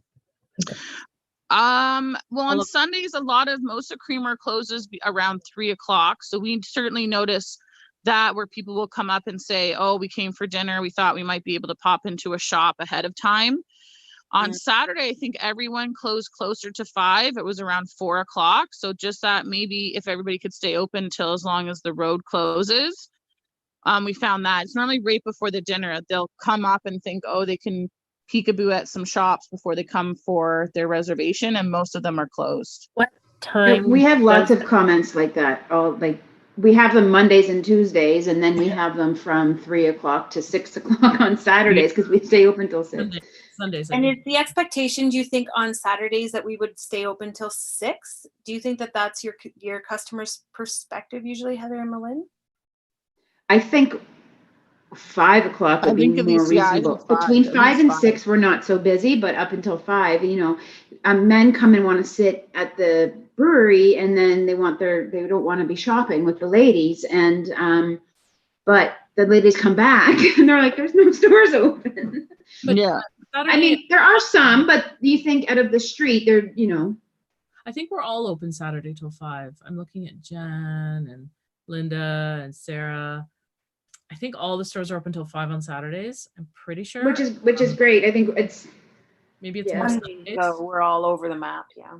Sunday is true. It's it feels like the street is very dead Sunday afternoons for us. So Yeah. it's hard to stay open. But yeah, let's talk about that because that's something that's important. And in saying that, actually, now that I have you, Mylin, I think Oda might have popped off. We were talking about the street closure at the end of the day on Saturdays, whether it should be 5 or 6. This is something Linda and Sarah and I were talking about on, we waited until 6 to open back the street on Saturday afternoon. And we were wondering, does it make sense for you to open it back at 5? Would that be more helpful to you as the stores are closed and people could park sort of right alongside the restaurants, or does it not matter? What it didn't really matter for us. I mean, 5, because we are reserved straight through. So Sure. I didn't have any complaints about not being able to get to the restaurant at all, or that they had to park far away. I didn't have anything, any kind of issues. And more of our reservations are kind of at the 5:30, 6:00, 7:30, 8:00 kind of. You're going a little bit later. I did not feel it affected us at all. Not at all. And the same with the Monday, Tuesday. I know that has certainly been an issue, especially with a lot of restaurants being closed. And we actually, our aim this summer was try and do the Monday and Tuesday as well. And like Oda, it's fully about staffing. If I could get more staff in, I would open Mondays and Tuesdays. Here. Yeah, right? I think we're all agreeing with you. Yeah. We feel the same pain. I mean, yeah, I like to work, but everybody needs. I'd share staff if I could find some. Right? See? We're all it's Wait, I can stay for the summer up until the first weekend in August. I'm like, Oh. what? okay, so yes, on back to the Chill on Mill. Is there any other comments that we wanted to make about the program or decisions we'd like to sort of discuss at this point? I know we've sort of circled around a lot of things tonight. Sarah, I'm conscious of time too. What time is it? I had some conversations with people around signage and parking and ensuring that, in particular, Sim contacted me. He was so lovely and so supportive of the initiative, but he had some concerns that his parking lot was being used for people that were staying in the parking lot the entire time, and it had a significant impact on his business because people saw the full parking lot and then felt like they were in peril going shopping in such a full location. So I think we have to make every effort possible in order to ensure that people are using municipal parking or on-street parking as opposed to using the parking lot at Foodland. So I have a few signs that I'm going to have mocked up and sent to you guys and to Sim to see if we can get those printed for this weekend and out on A-frames, but basically directing people to station on the green from Francis Street, and then also providing a sign to Sim saying that it, event, that it's for shoppers only. He wants to maintain a really friendly and supportive message because he does love the initiative, but he also needs his consumer and his customer to feel safe and to be able to access his store. So I'm going to work on that, and I'll circle around with you, Linda and Lori. It's so important. We don't want anybody to suffer, and I do think that Sim took a bit of a hit, but was so kind and understanding about the whole thing. Yes. I Sarah's right. It's the station green was empty. The parking lot was empty, and so we could just direct them there. Yeah, I think we need. Yeah. It's also the washrooms there. I mean, it's like. Yeah, I think we're gonna also ask, one of my action items this week is to circle around with Dan and find out if there's extra parking signs with arrows that they can lend us for directing people on parking, and also the no exit signs and road closed ahead for Caroline, because people get down Caroline West and they can't turn around. And I think if they knew there was no exit, they may not choose to go down that way if they're just literally trying to get out of the town. But you know what? Can we do one thing instead of put it right at the Mill Street? It's like, my parking spot. It's like I want to park my car, so it's like put it just one street down. So it's like if you live there, you can park. So it's like I cannot park my car when I come to my work because you're inside the zone. Is that why? Yeah. So it's close on the Mill Street and Caroline. But you could. So I have a parking spot. You could come around. Everybody's gonna park there. You could certainly come around the barriers, and we could put resident parking only. We did that with some cones. I'm just saying I want to park my car when I'm in a rush. Sorry. Okay, here's what we can propose is that we bought some construction type cones, and we made a little sign that said resident parking only, because we had that situation with a couple other residents and their. But the cool thing is you're gonna put the thing to go to the station green. Yes, we are. Instead of going to here, right? Yes, I mean, we're going to try and direct people to station on the green as much as possible. Yes, absolutely. And then for yours, if you need resident parking cones where you are so that you can go through the barriers and park your truck there at your restaurant, certainly that can happen. I know we also spoke to one of the tenants. I'll park, whatever. I'm not worried. Maybe, is there like a parking pass or something we can give to people to come through? It's a 1 day evening. We can suck it up. Suck it up. I don't think that's really fair. I think the post office is not open. Nobody's open. It's like it's okay. But I'm just saying it's like okay. There is one tenant that has to access Mill Street to his back of his parking lot, and he cannot access it in any other way. And his car was stuck stuck in there and he had to get his car out. So, you know, I just thought if there was something we could give him to put in his window or something so that when he's in the car through the pedestrian street, he doesn't Go feel. for it, buddy. Go Sorry? for it. I don't Yeah, know. tell him. Yeah, go for it. If you can't, go for it.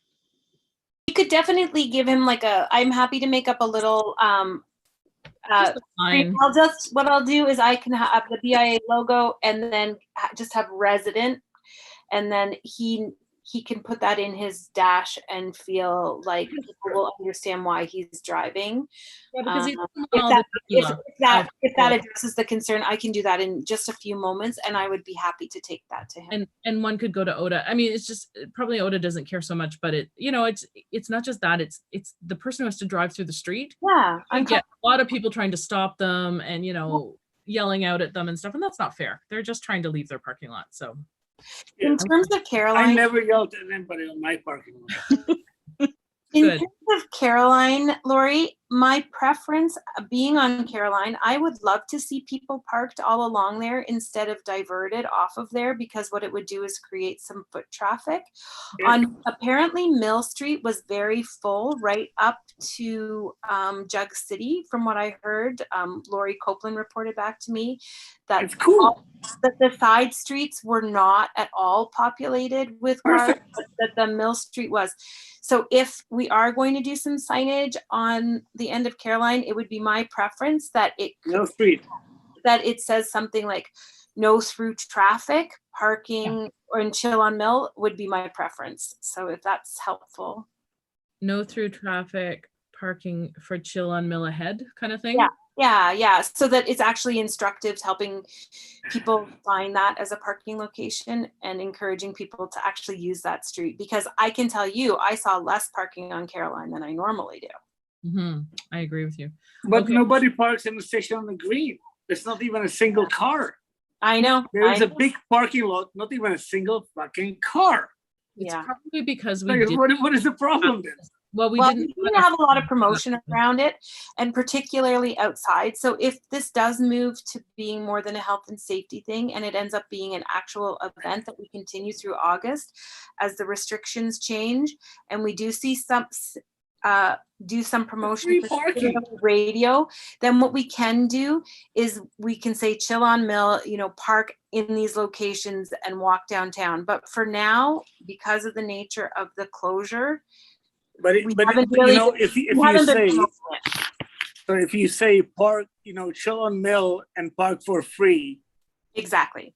there, it's like they will feel like that's the place to park, because everywhere else they come from, they are paying for parking. That's true. So it's like suddenly this is a freebie. Oh my God, I'm gonna park there, right? Yeah, I think as we move forward, that should be top of mind. Thank you. Free parking, Yahoo. I like the free parking. Who on our team is responsible for signs? Is it Linda that's sort of doing the general sign count, or What am I responsible for? Just the bitching around. I'm just talking about our sort of subcommittee. Which one of us was sort of the person who had all the list of signs that we could add to? I was making signs, but sort of relying on Linda to track the overall planning. I think, Linda, is that fair? Yeah, sure. I mean, we basically Yeah, did it. Linda's here. We can get together, Linda, and just put a list of all the signs necessary, what everyone's been talking about tonight, and also after we meet with Dan and see what's available from township as well. Yeah, we had called in between to try to get some extra signs, but Yeah. So see what we can get, and then make some. We may have to have some sort of freestanding structure for those signs. Can I say something? I think So my question is to the board. So we refused the whole thing about the motorbikes to come here, right? And so because No, we didn't. no, we did not. Sorry, we did not refuse. I said we just kind of had a stand, but now we are closing this, and so we are pushing them to the outsides. That's what people asking me. So now we're pushing them to the outside of the streets to be motorbikes, and so there was an issue that the people of Creemore didn't want the motorbikes on their streets. So now I want to be close, don't get me wrong. I'm just bringing this as a devil's advocate, but it's like now we are pushing the motorbikes to the outside of the street, which is completely different from what we just agreed on like 2 months ago, right? So let's just be clear on what we did agree on a couple months ago. It wasn't about. I do. I understand. I understand. No, I don't feel like I'm hearing it the same way as I understand it. No, I understand it. I'm just saying it from the point of view of the people who live here. It was a tourism initiative that we just didn't want to be part of. Yes, because I agree. we our own tourism. And I think, yes, there were motorbikes, but they were still able to come in. They were still able to park along the brewery where they normally park. I don't think there was any less than normal. But then they did sit out through Mill Street and back out to Airport Road. But yeah. But our initiative was that, because you said you have a complaints from the residents to tell you that they don't appreciate that being in their streets. And so now I said, I'm on the main street, I have no problem. But it's like, so now me not having a problem, we are moving them to resident streets. Yeah. It's like, so how is it now suddenly that it's not a problem? I don't understand.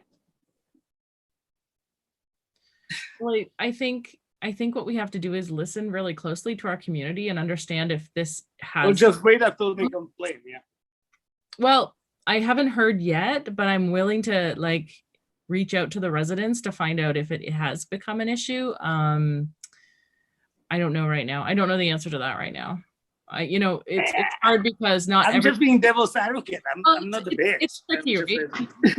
The best for our community. I know a couple of community members had reached out to me about certain, different things, and I said, yeah, I can appreciate that. We're asking the community for their patience. I want to be close. Yes. Well, do this. So I'm just saying it. That's all. Sorry. No, I know, and maybe it came out wrong. So it's I appreciate it. What happened? It was a great Saturday, but it's like I just went to say, what about those people? That's all. I think it's a valid point, and I think it's something that we have to remain open to listening to. I think we have to make sure that everybody in our community feels safe and secure, and that whether the noise is an inconvenience to them, we need to be sensitive to that and figure out, what we can do to sort of try to mitigate some of that. At this point, I haven't had a lot of complaints, but no, perfect. I will listen to the community and see has anyone else had any complaints from the residents? No. I didn't hear anything about traffic on streets at all. I didn't hear anything. No. Oh, people were relieved. What I heard was people were happy to be able to navigate Mill Street and feel safe. That's what I heard. I think it's amazing. It's amazing. I love it. Just say it's just like I'm just being devil's advocate. That's all. No, it's good to bring. I love it. Always. It's Lori did share that concern that we would be pushing people onto residential streets for parking, and that concern that it might upset our residents. So it has been kind of on our minds, Oda. We are thinking about it, and I appreciate you bringing that idea forward again. I think it more upset the Foodland. Well, and for good reason, yeah. He lost business because of it, and we have to address this. Yes. Right. And if we have to make parking signs for not the little spots, but all the spots along Foodland that says Foodland parking only, we can do that. And there's a big Foodland parking in the back, and in the back of Foodland and the station with Green. Nobody was there. So I think the other opportunity is, should we get so overwhelmed with people? I mean, pie in the sky maybe, but maybe somebody, to police the traffic at Foodland. Maybe it's a volunteer, or maybe it's somebody that we can temporarily hire in the peak hours between 12 and 3 or whatever the peak hours are, where there's a lot of congestion in that area, to stop people on the road and say, are you coming to Foodland? Okay, come over here. Are you going to oh no, okay, why don't you park over here, and just maybe direct traffic a bit at that intersection. I think you're right, Lori. If you put it at the Frank, so if you say, Frank parking for Creemore this way, right? Yeah. And then Foodland this way. That's all you have to say. Yeah, maybe it's just right there. Just Foodland and a Creemore. Yeah. So that I will parking. Yeah, I have drafted up some signs, and I'll share them with the committee tomorrow, and we can use this feedback to perfect them. Okay. The Perfect. one thing I did hear, if we are going to monitor that, key times to monitor that are actually, it's actually early in the morning. Some of the vehicles sat in the Foodland parking lot from 8 o'clock in the morning to later in the afternoon. They were cyclists who used that as a starting point for their day trip. So that's an interesting tidbit of information that we might want to consider if we are going to monitor that. I saw them actually when Linda and I were putting up the barriers. I saw them unloading their bikes and parking in the Foodland parking lot at that time. And the other nice thing is if we move the cyclists from there over to Station on the Green, then they have access to washrooms. It's a much nicer green space for them to put their bikes together. There's a million reasons why it's better for everybody. So, you know, what you're saying is the I saw people parking in my parking lot, and I'm like, where are you going? And so they took bikes out, they went out, and then they actually had the reservation later on. So it's like the people who bring the bikes with a car are not the issue to the town. They are the ones that actually want to enjoy the town. It's like the guys who come to town and they have no issue to passing the line to go, and it's okay. Yeah, I agree. We want to make sure that they have the best experience and they will be able to access the best servicing at Station on the Green as opposed to Foodland. And then at Foodland, the people that are there for an hour to do their grocery shopping are close to the facility that they need to be close to. So that's the goal. Yep. Exactly. Okay, thank you, Sarah. That was a good summary. Okay, anything else on Chilliwack Mill before we close this portion of the agenda? It's a good, healthy discussion, and I think we always welcome that. So thank you. I just want to be clear that it's like it's Yes, we can't see you. We just we always see sorry, I'm here. He's got like a mask on in or the dark. something. My phone died. Okay. Fucking you. Go ahead, Oda. So I'm like in the dark. But it's like I just want to make sure it's like we are in. I talked to health department more than anybody else this week to make sure that I'm clear of serving what I'm serving. Okay. Right. And it's like I just want to make sure that it's like if I serve you a beer, as long as I'm behind I pay $100 for a rope. Okay. Then I'm okay, right? It's Okay. like I just want to be protected. Okay. So did you have a comment that you wanted to make? I'm sorry, I'm just trying to, it's 9 o'clock and I'm really conscious of our time. So if you don't mind, I'm going to move off the Chilliwack Mill. Yeah, move on. Final comment. Sarah, did you have a final one quick thing? I think if we're going to plan on expanding on some signage, we might just want to build in another $400 or $500 into the budget, which is currently sitting at $2,200. But I think we might want to put it up to add another $400 just so that we have that money available to make sure that we can adequately post for all these different things. That might be a little bit extra, but then we can use it for other things within the Chilliwack Mill initiative.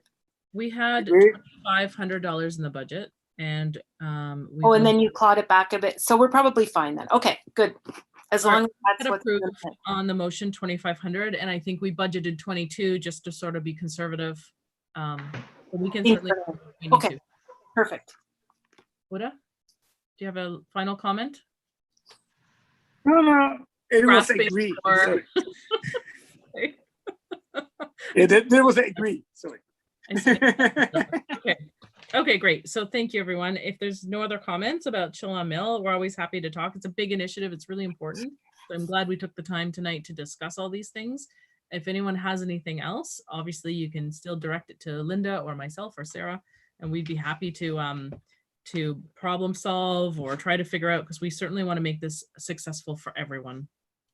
Do we need any follow-up before now in the next meeting on Chilliwack Mill, or do we just direct our questions to Jen or Linda and yourself, Sarah? It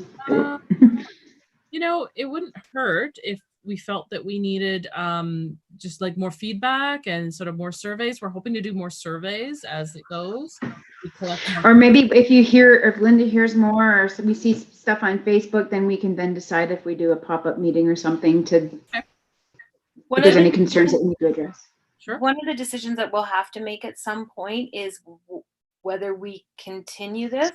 And I think that we would need to do that before August, because currently we're sort of committed to the end of July. So I don't think it's a bad idea. Maybe if we even had like a little member meeting, and then we could make the decision based on that, if how we proceed through August. Yes. So perhaps in the last week of July, would that make sense to sort of figure out, or is it too late? I don't know. You only need 4 days. I don't want to go through that We again. should communicate with the membership now that we're having that meeting, and then we can fly by the seat of our pants after that.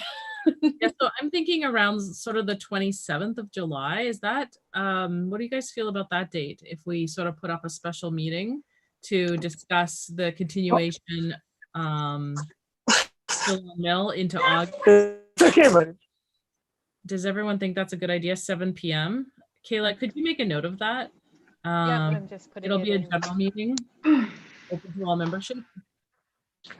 If anybody wants to attend, it'll be on Zoom, and we can take all of our survey results and the feedback and really kind of do a bit of a discussion about whether we continue into August or not, and it'll be sort of a group decision.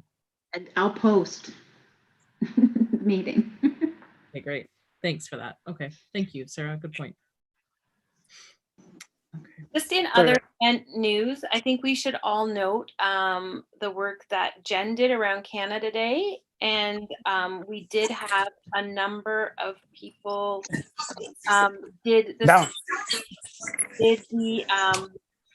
the bike scavenger hunt. The feedback I got, I think we received 20 submissions.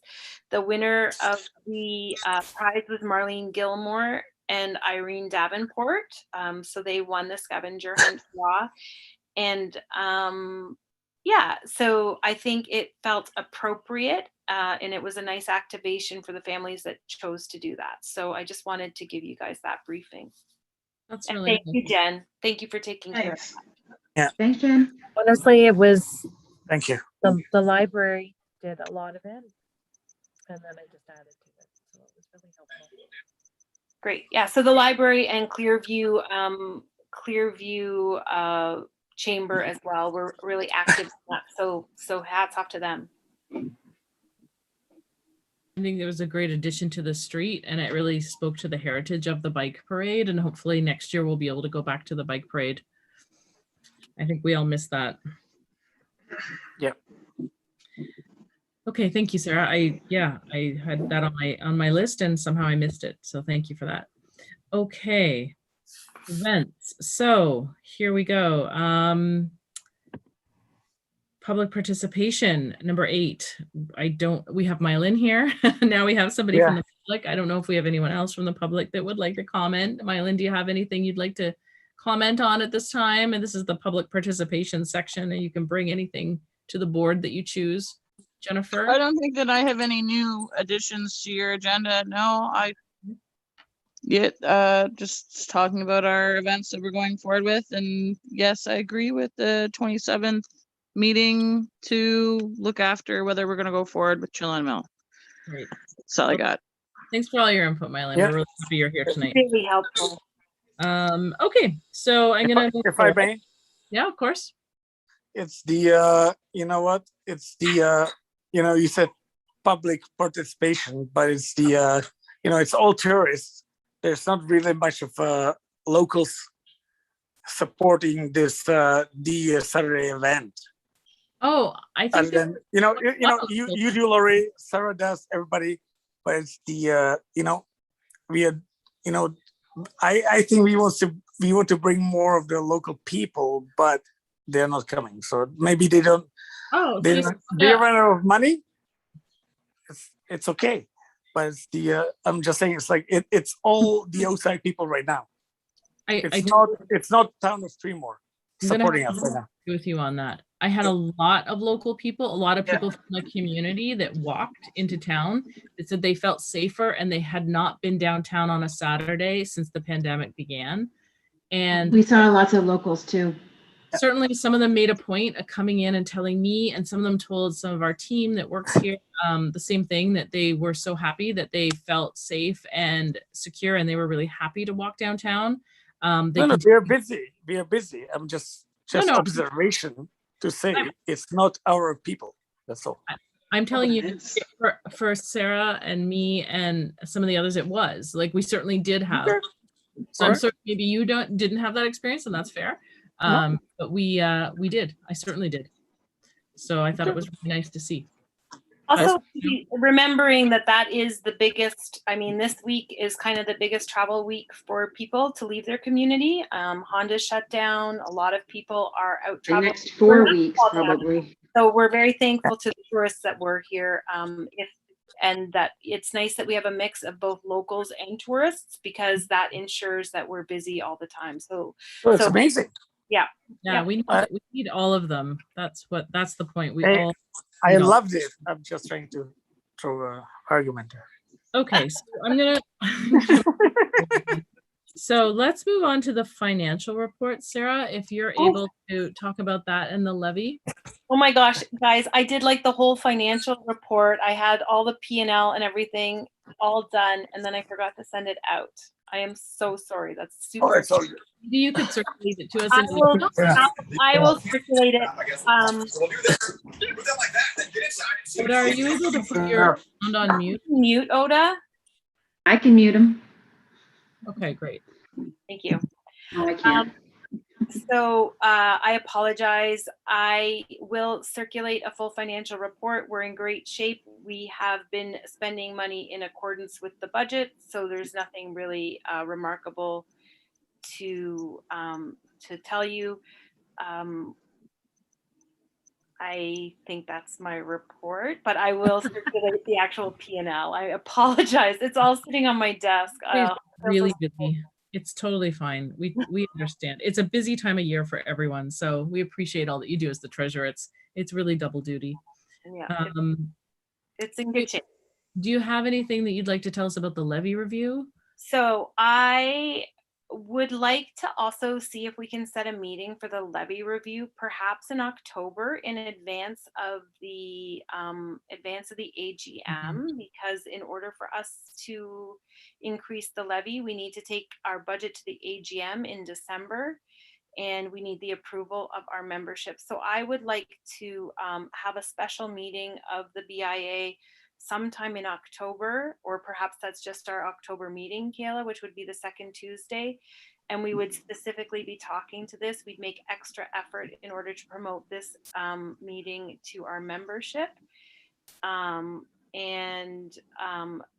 would probably want a little bit of a review with other board members of a general proposal that we would be taking to the membership.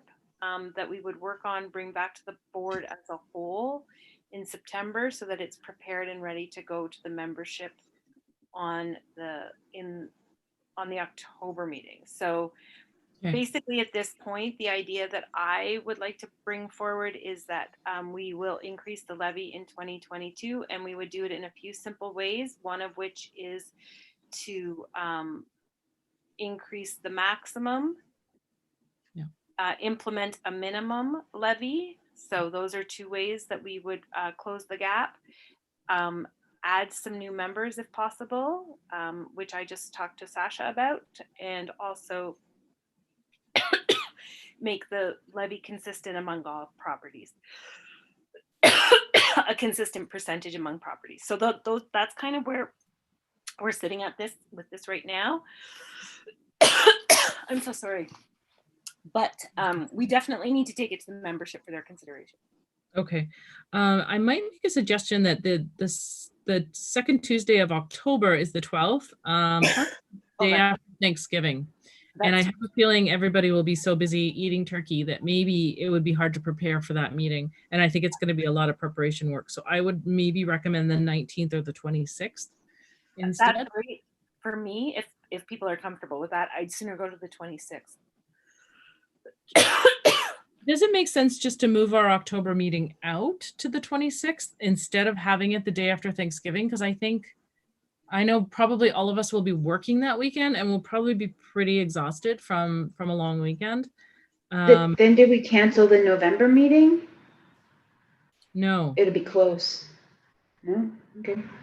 But there'll probably be a lot of things going on around the holidays. So I would rather not cancel the November one. I mean, we could have two. We could have a special meeting, which is just about the levy on the 19th or the 26th. Those are both Tuesday evenings. They seem to work well for restaurants.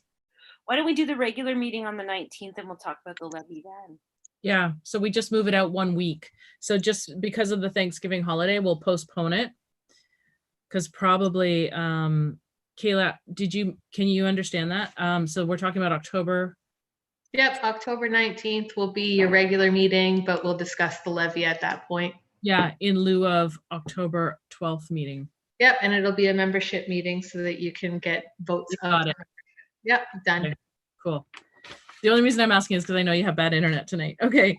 Okay, perfect. So that works. Anything else for the levy review, Sarah, that you wanted to add to that? No, I think that's it. I'll be bringing a full report to the board so that you guys can critique that. So, and I'll be talking to you all individually and reaching out to the clerk again.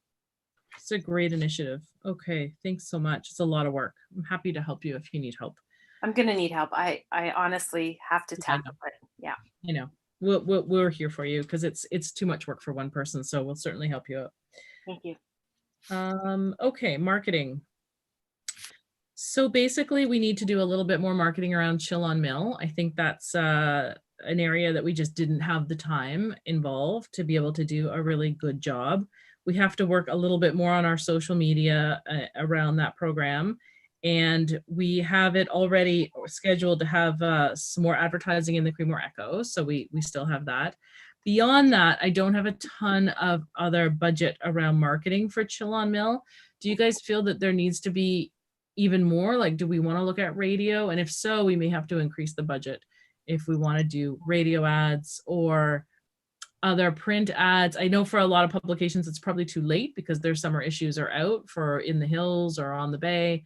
But we could look at some of the sort of local newspapers, you know, if you guys feel that way, or is it better just to continue with our social media program, Creemore Echo? Does anyone have any sort of thoughts on that? I sometimes feel like I'm on my own here. Yep, Sarah? I'm just declaring a whatever. You know what I'm doing, Kayla. Disqualifying interest. I know what it's just to turn off your camera. Lori, what would a radio ad look like? What sort of radio campaign? Yeah, I mean, we could do a radio campaign that's like maybe the next 3 weeks or something. And basically they help us write something for us. Usually we use either the Peak or the Beach, Wasaga Beach and Collingwood. And they sort of do a what's on section. It's almost like a public service announcement, like what's on this weekend. You know, Chill on Mill, come down for a pedestrian zone and enjoy, you know, outdoor dining and shopping and, you know, something like that. Just like it's like a 10-second kind of thing. Probably would be about $300 to $400 if we did it for about 3-4 weeks. It might be good. A lot of people listen to local radio here. What do you think, Jen? I think we definitely need some advertising for sure. So okay, you do. Yeah, I think. I do know that Georgie from the farmers market, she said that she was going to have the radio come in to do something about the farmers market. And she was offering to include us in it as well, but she's not coming. Okay, but she was talking that it originally wasn't until the end of July, but she was going to see if she could have them come in earlier. Okay, so maybe we can reach out to Georgie and ask her more about what program stations she has. I know in the past when we've done some of our events for Creemore nights and things, we've had Max FM come in and they bring their car with their speakers and they broadcast live, and then they do cutouts from the street. So they sort of every hour or 2 hours, they sort of say that they're here on live on Mill Street kind of thing. So we could ask about that. That there is usually a cost in bringing their cruiser out and having them on the street, but that is something we could look into. So leave that with me. I'll put a proposal together for the radio, but that will mean that we may have to approve additional, although I think we have some marketing budget. So I'm thinking I might be able to just draw from our regular marketing budget, which we haven't really touched.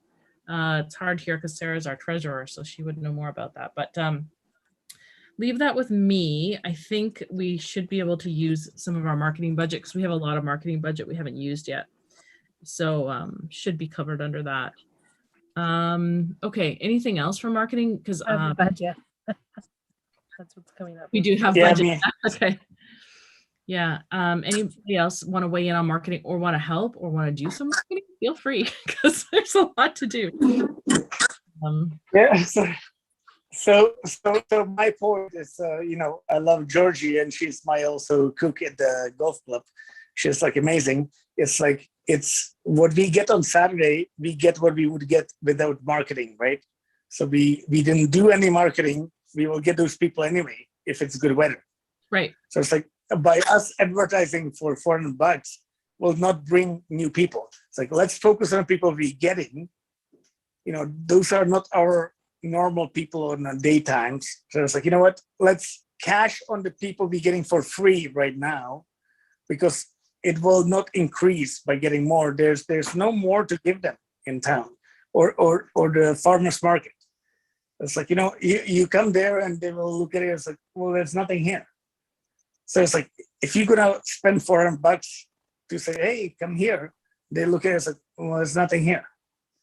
So it's like the people who come here, let's focus on the people who come here. Okay, so you're saying to maybe make their Already, user without advertising. make their experience better as opposed to paying extra advertising for the people that would have come anyway. Is that, Yeah. I think is what summarize what you're saying. Okay. Yep.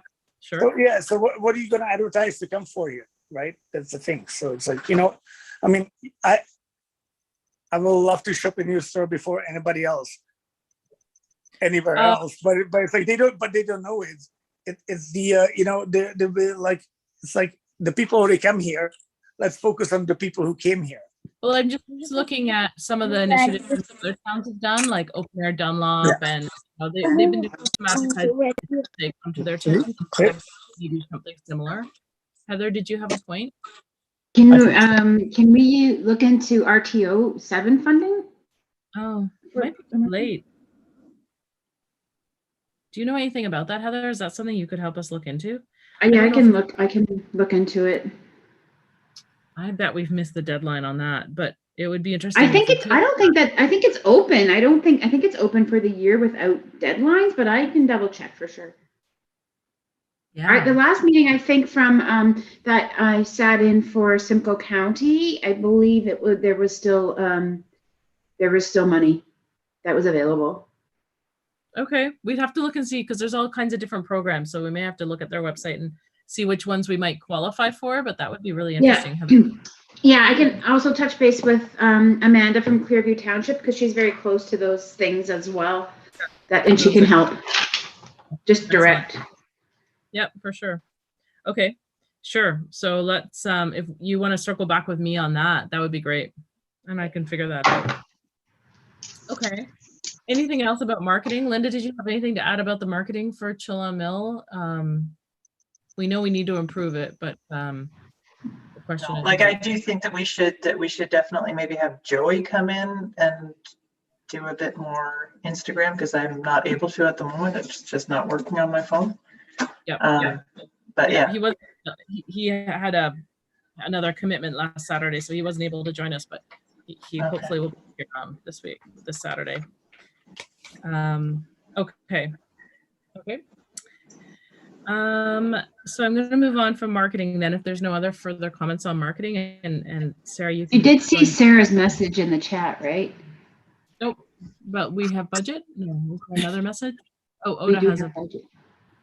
I'm just saying it's the it's like we did not invite a new people for this. They came as a default to be here, and thank you for them. Like I had a great Saturday, but it's a default. So we did not bring in new people here. Okay. So are you saying you want to bring new people or you don't want to? We didn't bring anybody here this Saturday. It's like, hey, great. I made some sales, but it was no. I thought you said we didn't see any locals. Yeah, no locals, but only the people who just normally would come here. It wasn't because we closed it.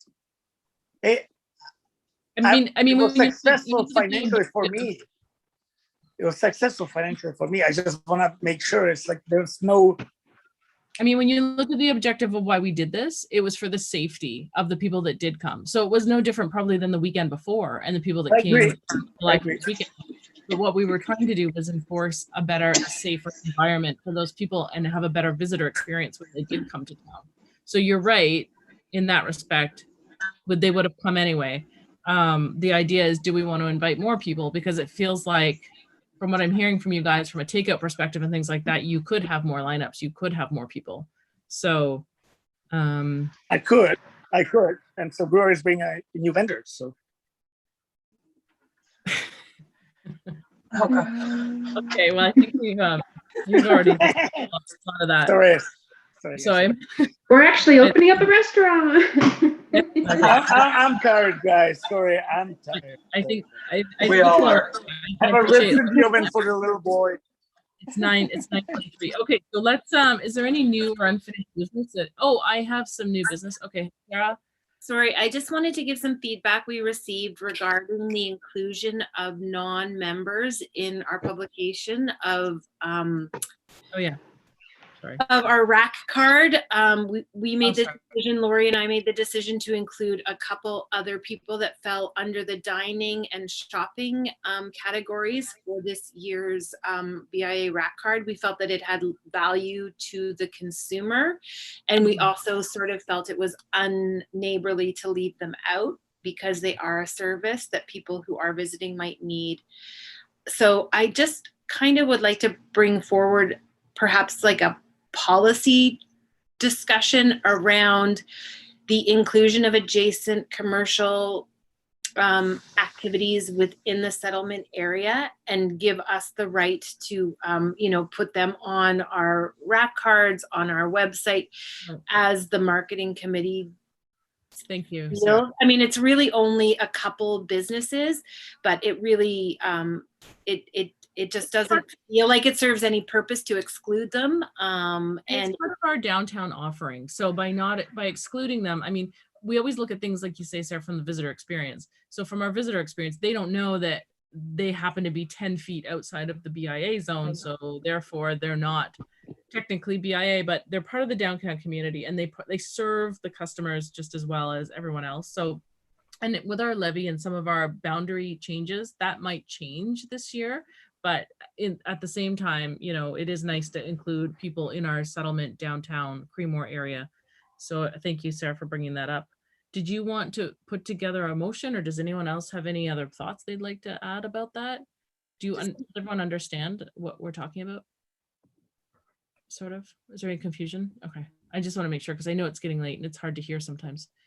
Is there concern of the board for us doing this? And can we generally say as our policy that we will include adjacent businesses within the settlement area as long as it serves our marketing purposes? That's fair. Does that work for everybody? It does for me. That's for me. I think like it adds to the experience, like you said. So it makes sense from a marketing point of view. Okay. So if everybody agrees, I'm kind of putting that forward as our general marketing policy. Okay. Do we need to put a motion together for that, or can it just be our policy? Kayla, what do you think about that? I would create a resolution that creates a policy, or at least a draft policy that you can review again. Okay. So can you help us, Kayla? Yeah, absolutely. What would we do without Kayla, honestly? It's getting late. I apologize for everyone. No, So no, I I'm will really look. apologizing. No. I will communicate with Sarah and Lori, if that's okay, tomorrow in creating a draft policy that can then be brought back to the BIA board and or membership for review and acceptance. Is that? Oh, I see. So we can't actually do it now. I mean, I think that one line is our policy. It's not going to be lengthy. It's going to be the fact that starting sort of now on, we would like to include adjacent commercial businesses or commercial properties that reside or that do business within the settlement area. in our marketing materials. Okay, as- so hereby accept to promote adjacent, Include. I wouldn't say promote. I would say include. Thank you. Yeah, include okay. Hereby accept to include, adjacent non-member commercial properties. Active. Yeah.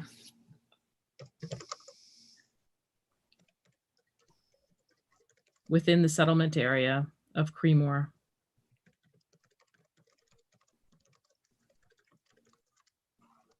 okay. For marketing purposes. I'm not sure if all that sounds good, but Okay. because does that, do you want to read that back to us, Kayla, if you've got it sort of in front of you? Hereby accept to include adjacent commercial activities within the settlement area of Creemore for marketing purposes. I think you need to put non-members in that somehow, non-BIA members. Hereby accept to include non-BIA. That have commercial activities or a commercial business within the settlement area.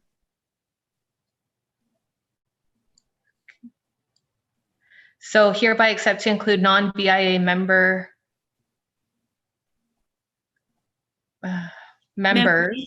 Members information in marketing materials.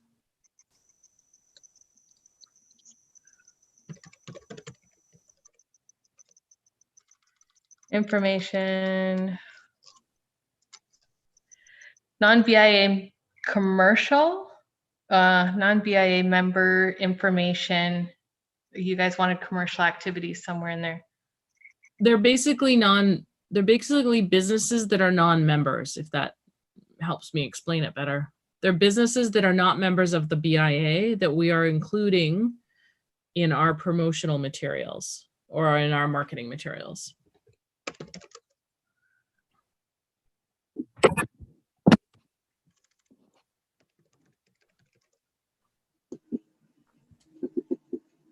So hereby accept to include commercial businesses who are non-BIA members, non-BIA members within the settlement area of Creemore for marketing purposes. Hereby accept to include, sorry, I'm so tired. Oh, we all are. I'm sorry, Kayla. You know what? Why don't we circle back around on this next week or next meeting? I don't think it's pressing. We're not going to be doing anything Between now and then. and we'll get the wording perfect. I'm sorry. I just wanted to get it cleaned up. Yeah. It can wait. We'll Are get you it. sure? Yeah. I'm sure. Yeah, I'm sure. I'm sorry.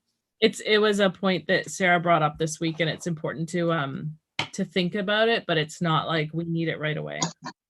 No. Okay, how about one last try? To add adjacent businesses within the settlement area that serves BIA purposes and patrons for marketing purposes. That sounds pretty good.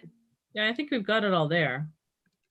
And can we amend it if in the minutes? Can we make amendments next time if we want to? Or should Absolutely. okay, so if we don't like the wording, we'll address it in You can fine tune it. Yeah. Okay. So are we putting that motion forward then, Sarah? Yeah. I'm putting that motion forward. And is there a second person that would like to second that motion here tonight? Jen? And all in favor of that particular motion? Yep. Okay, so motion is carried. Thank you. Okay, perfect. Thank you for bringing that up. That's part of the marketing. That was under marketing. Okay. Under new business, if it's okay if I move on, I'd like to report that Councillor McKechnie has decided to resign from our board. I think I might have forwarded some of you an email this week to that extent. He has decided to move on, and he has a lot of other boards that he works on. So he may join us in the interim before they decide to appoint or approve another counselor to join us. But in the meantime, we may see his smiling face still here. And I think at this point, the BIA would like to recognize the time and his service that he's put into helping promote the BIA and help the Creemore BIA. And we certainly do owe him for all that good vibes and the positivity that he's brought to this team. So I think we'll miss him very much. And certainly we wish him all the best in whatever projects he takes on with Clearview Township in the future. I have not heard yet if there will be another counselor joining us. I will wait and hear from Clearview Township to understand more about that process. So that is the new business for this meeting. I Our next, had one thing. I'm so Yeah. sorry, Laurie. Jen, this is the moment. Norma Friest called me up on the phone a couple weeks ago, and apparently the Legion would like to do something for the kids for Halloween. So wanted to know if the BIA would be interested in a joint effort with them. So I just wanted to mention it so that it's in our thoughts and we can come back to it next time. But It's a little bit hard to hear you, Jen, but I heard you oh, say. I'm so sorry. Okay, Because of the crickets. yeah, it might be. I'm sorry. I am sorry. Kind of funny. I heard you say that Norm from the Legion. No, Norma Friest. Sorry. Yeah. Okay, So she from- called me. Apparently, the Legion would like to do something with the BIA or Okay. on their own if we're not wanting to help out for Halloween. So they had thought about, since there were no fireworks for the last 2 years, they thought about fireworks for Halloween, which I thought was kind of neat. And then going back to the hot chocolates and the hot dogs and stuff downtown. I don't know how well that's going to go with COVID protocol this year, but she wants to do something. So I just wanted everyone to kind of have an idea that, yes, that was. It's a good time to Best. start discussing this. So that's great that you brought that up. Yeah, I mean, we typically have our training on Mill Street. So certainly we could, maybe augment that in some way. It'd be nice to work with the Legion. I don't know. Yeah. Yeah, I think so too. Super fun if they brought something to the main street, because people are really in the habit of coming down Mill now. So I think that if they are able to bring something to that, it would be really fun. Mhm. Fireworks at in the Gordon feedlot. If they're thinking about doing fireworks or where, I That I don't know. don't know much about. Okay. Anyway, we can worry about that later. Figured out. But I mean, I can't see us stopping doing the Main Street trick or treat. Yeah. I think it went over so well last year. I hope that we don't stop it. It was awesome. I don't think we ever intend to stop the trick or treat. The nice thing about the trick or treating from our perspective is it's not a lot of work. And sometimes the BIA needs projects that are not quite as heavy on the work. So it is kind of a nice program for us. So if we can partner with them and they're interested in doing something, yeah, find out more, Jen, and let's talk about it and see what we can do to work together. We'd be happy to. Okay, great. Well, that's great. Starting to think about Halloween already, and it's going to be like 37 tomorrow. So it's kind of interesting, isn't it? But now we've covered off Christmas and Halloween tonight. I love it. Okay, thank you. Is there anything other new business or unfinished business that anyone else would like to bring forward? Heather's like, please stop. I'm done. No. Oh, sorry, No more guys. business. Oh We'll no. start again tomorrow. Sorry. Don't be sorry. We're all in this boat together. Okay.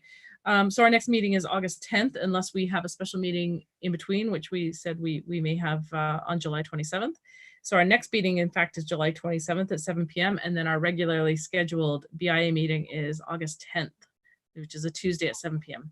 So at this time, I'd like to call for a motion to adjourn the meeting. It is definitely exciting. I'm really good at that one. Yeah, and it's definitely good to second that motion. And I think all is in favor. Oh yeah. In favor. Oh, gosh, this has been a long one. We haven't had a long one in about 2-3 months. So sorry guys, there's a lot going on, but it's good stuff. And I appreciate all of you for spending the time and staying with us all night through some of this. So I appreciate it. Everyone, you guys have a great night, and always we're all here to talk. So feel free to keep the conversation going on emails. And if there's anybody watching that needs more information or would like to be part of the BIA, we welcome you to be part of the BIA. So please reach out to Sarah or me or Linda or Heather or Jen or Oda.